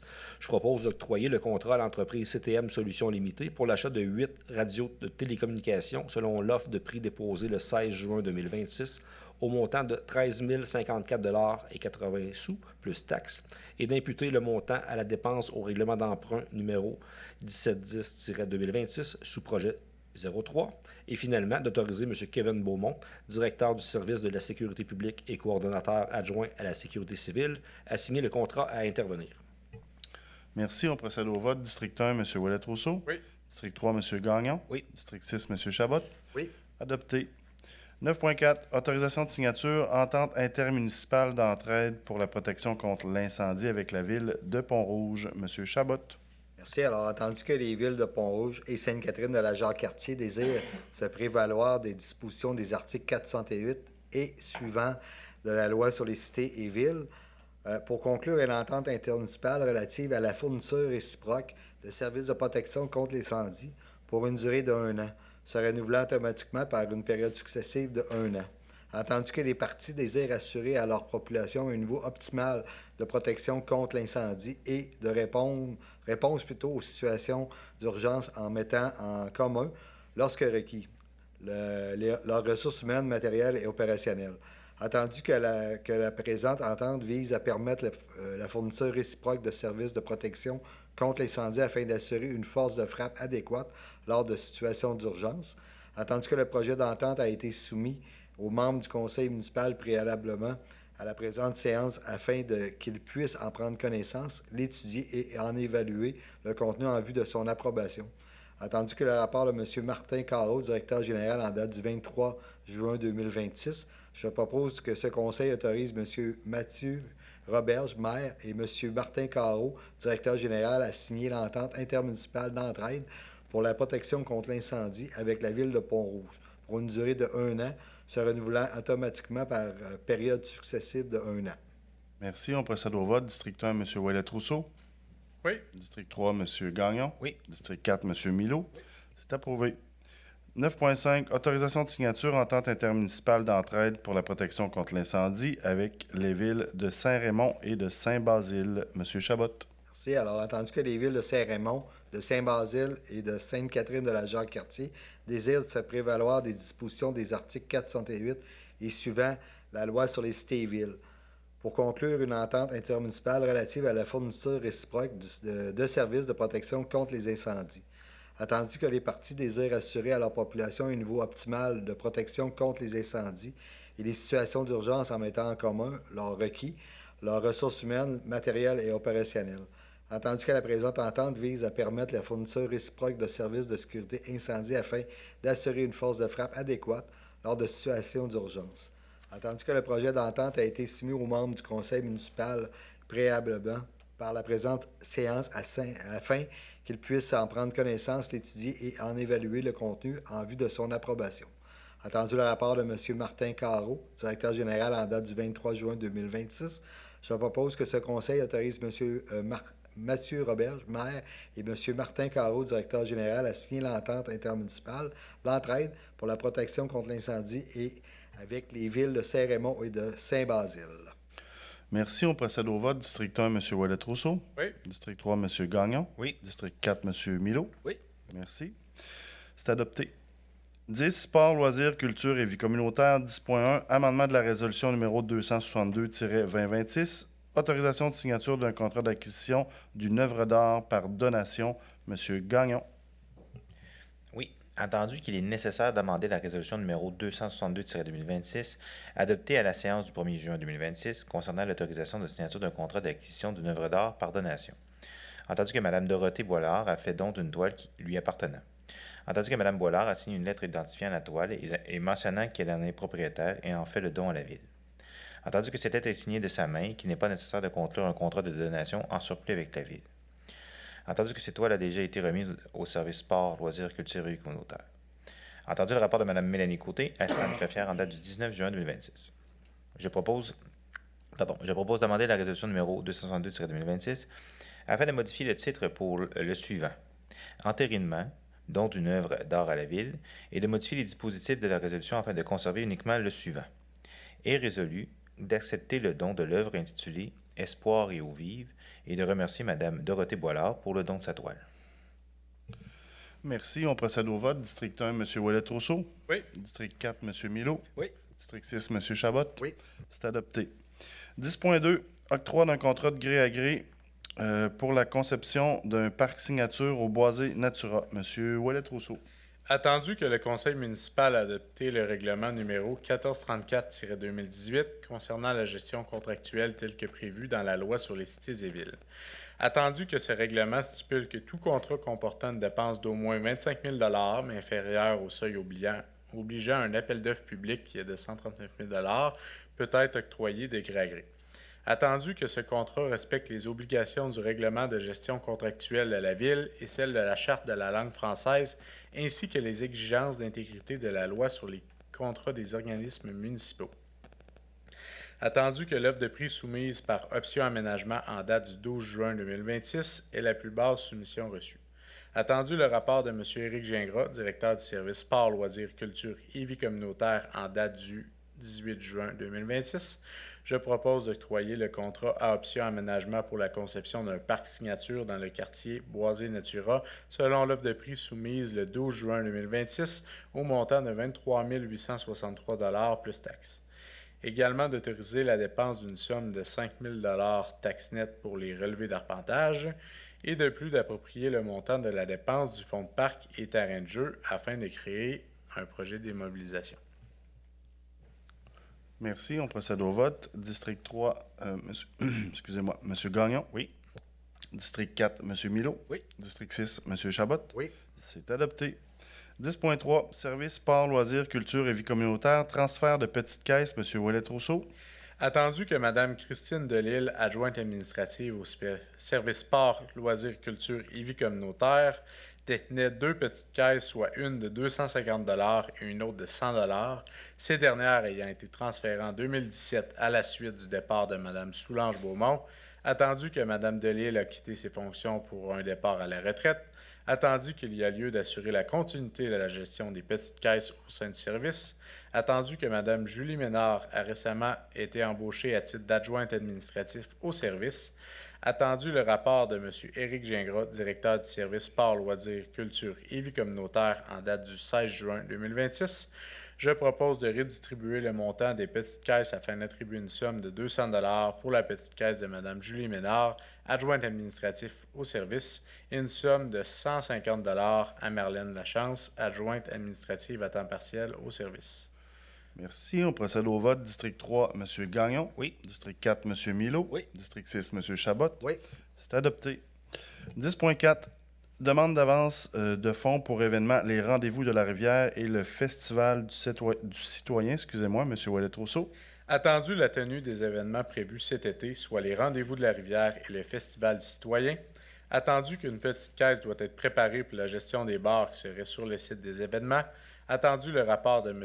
Éric Gingras, directeur du service Sport, Loisirs, Culture et Vie communautaire en date du 17 juin 2026, je propose d'autoriser le paiement d'une avance de fonds de 1 000 $ à l'Ordre de Ville de Sainte-Catherine-de-la-Jacques-Cartier, petite caisse Manon Lévesque, dans le but de préparer une petite caisse servant à la gestion des bars lors des événements Les Rendez-vous de la Rivière et du Festival du Citoyen. Et de plus d'imputer le montant de la dépense aux poches budgétaires petite caisse loisirs et que ce montant soit remboursé en totalité après les événements. Merci. On procède au vote. District 3, M. Gagnon. Oui. District 4, M. Milo. Oui. District 6, M. Chabot. Oui. C'est adopté. 11, transport. 11.1, intention de réaliser des travaux correctifs sur le chemin Thomas-Maher. M. Ouellet-Rousseau. Attendu que certaines sections du chemin Thomas-Maher situées sur le territoire de la ville de Sainte-Catherine-de-la-Jacques-Cartier présentent un état nécessitant des interventions correctives, attendu que le conseil municipal est soucieux d'assurer la sécurité des usagers ainsi que la pérennité de ses infrastructures routières, attendu que des analyses et planifications devraient être complétées afin de préciser la nature, l'ampleur et les modalités de réalisation des travaux, je propose que le conseil municipal manifeste son intention de procéder à la réalisation des travaux correctifs sur les sections visées du chemin Thomas-Maher au cours de la saison estivale 2027. Et de plus que le conseil municipal mandate les services techniques afin de préparer les documents nécessaires et de procéder au lancement des appels d'offres au début de l'année 2027. Et finalement que la réalisation des travaux demeure toutefois conditionnelle, notamment à la confirmation des crédits budgétaires aux autorisations requises, ainsi qu'à l'évolution des priorités municipales. Merci. On procède au vote. District 3, M. Gagnon. Oui. District 4, M. Milo. Oui. District 6, M. Chabot. Oui. C'est adopté. 11.2, adoption du règlement numéro 1721-2026, décrétant une dépense et un emprunt de 3 485 000 $ pour la construction d'une intersection sur la route de la Jacques-Cartier afin de raccorder l'avenue des Catherines. Monsieur Mélanie Résumé, merci. Le règlement numéro 1721-2026 vise la construction d'une intersection sur la route de la Jacques-Cartier afin de diriger une partie de la circulation, notamment celle du développement domiciliaire Bois et Natura, vers une artère principale de la ville. Ceci permettrait de diminuer le flux de circulation présent sur la route Fossambeau et améliorerait la sécurité des citoyens du secteur. Aucune modification n'a été apportée entre le projet de règlement déposé le 1er juin et le règlement soumis pour adoption à la séance de ce soir. L'emprunt serait remboursé sur une période de 25 ans au moyen d'une taxe spéciale prélevée annuellement sur tous les immeubles imposables du territoire à un taux suffisant d'après leur valeur réelle telle qu'elle apparaît au rôle d'évaluation en vigueur chaque année. Ce règlement sera soumis à l'approbation des personnes habiles à voter dans les prochains jours. Merci. La lecture de la résolution, M. Milo. Merci. Attendu que la ville de Sainte-Catherine-de-la-Jacques-Cartier souhaite construire une nouvelle intersection sur la route de la Jacques-Cartier afin de raccorder l'avenue des Catherines, attendu que la réalisation des travaux nécessite notamment l'acquisition de parcelles de terrain, le prolongement du réseau d'égouts pluvial et du trottoir sur la route de la Jacques-Cartier, ainsi que l'exécution de travaux connexes liés aux infrastructures et aux services d'utilité publique. Attendu que l'aménagement de cette nouvelle intersection contribuera à une meilleure répartition des déplacements et à une circulation plus efficiente dans le secteur, attendu que ce projet contribuera particulièrement à l'amélioration de la sécurité des citoyens de la route de la Jacques-Cartier et ceux du développement domiciliaire Bois et Natura, que les coûts de construction sont estimés à 3 485 000 $, attendu qu'il est nécessaire d'effectuer un emprunt de 3 485 000 $ pour en financer le coût, attendu qu'un avis de motion de la présentation du présent règlement a été donné lors de la séance ordinaire de ce Conseil tenue le 1er juin 2026, attendu que le projet de règlement numéro APR-435-2026 a été déposé lors de cette même séance, attendu que Mme Mélanie Côté, assistante greffière, a précisé l'objet du règlement et qu'aucune modification n'a été effectuée entre le projet déposé et le règlement soumis pour adoption, et qu'elle a également mentionné le mode de financement, de paiement ou de remboursement de la dépense. Attendu que les procédures prévues à l'article 356 de la loi sur les cités et les villes ont été respectées, je propose que ce Conseil adopte le règlement numéro 1721-2026 décrétant une dépense et un emprunt de 3 485 000 $ pour la construction d'une intersection sur la route de la Jacques-Cartier afin de raccorder l'avenue des Catherines. Merci. On procède au vote. District 1, M. Ouellet-Rousseau. Oui. District 3, M. Gagnon. Oui. Et District 6, M. Chabot. Oui. C'est adopté. 12 autres sujets. On n'a pas d'autres sujets. Le 13, deuxième période de questions.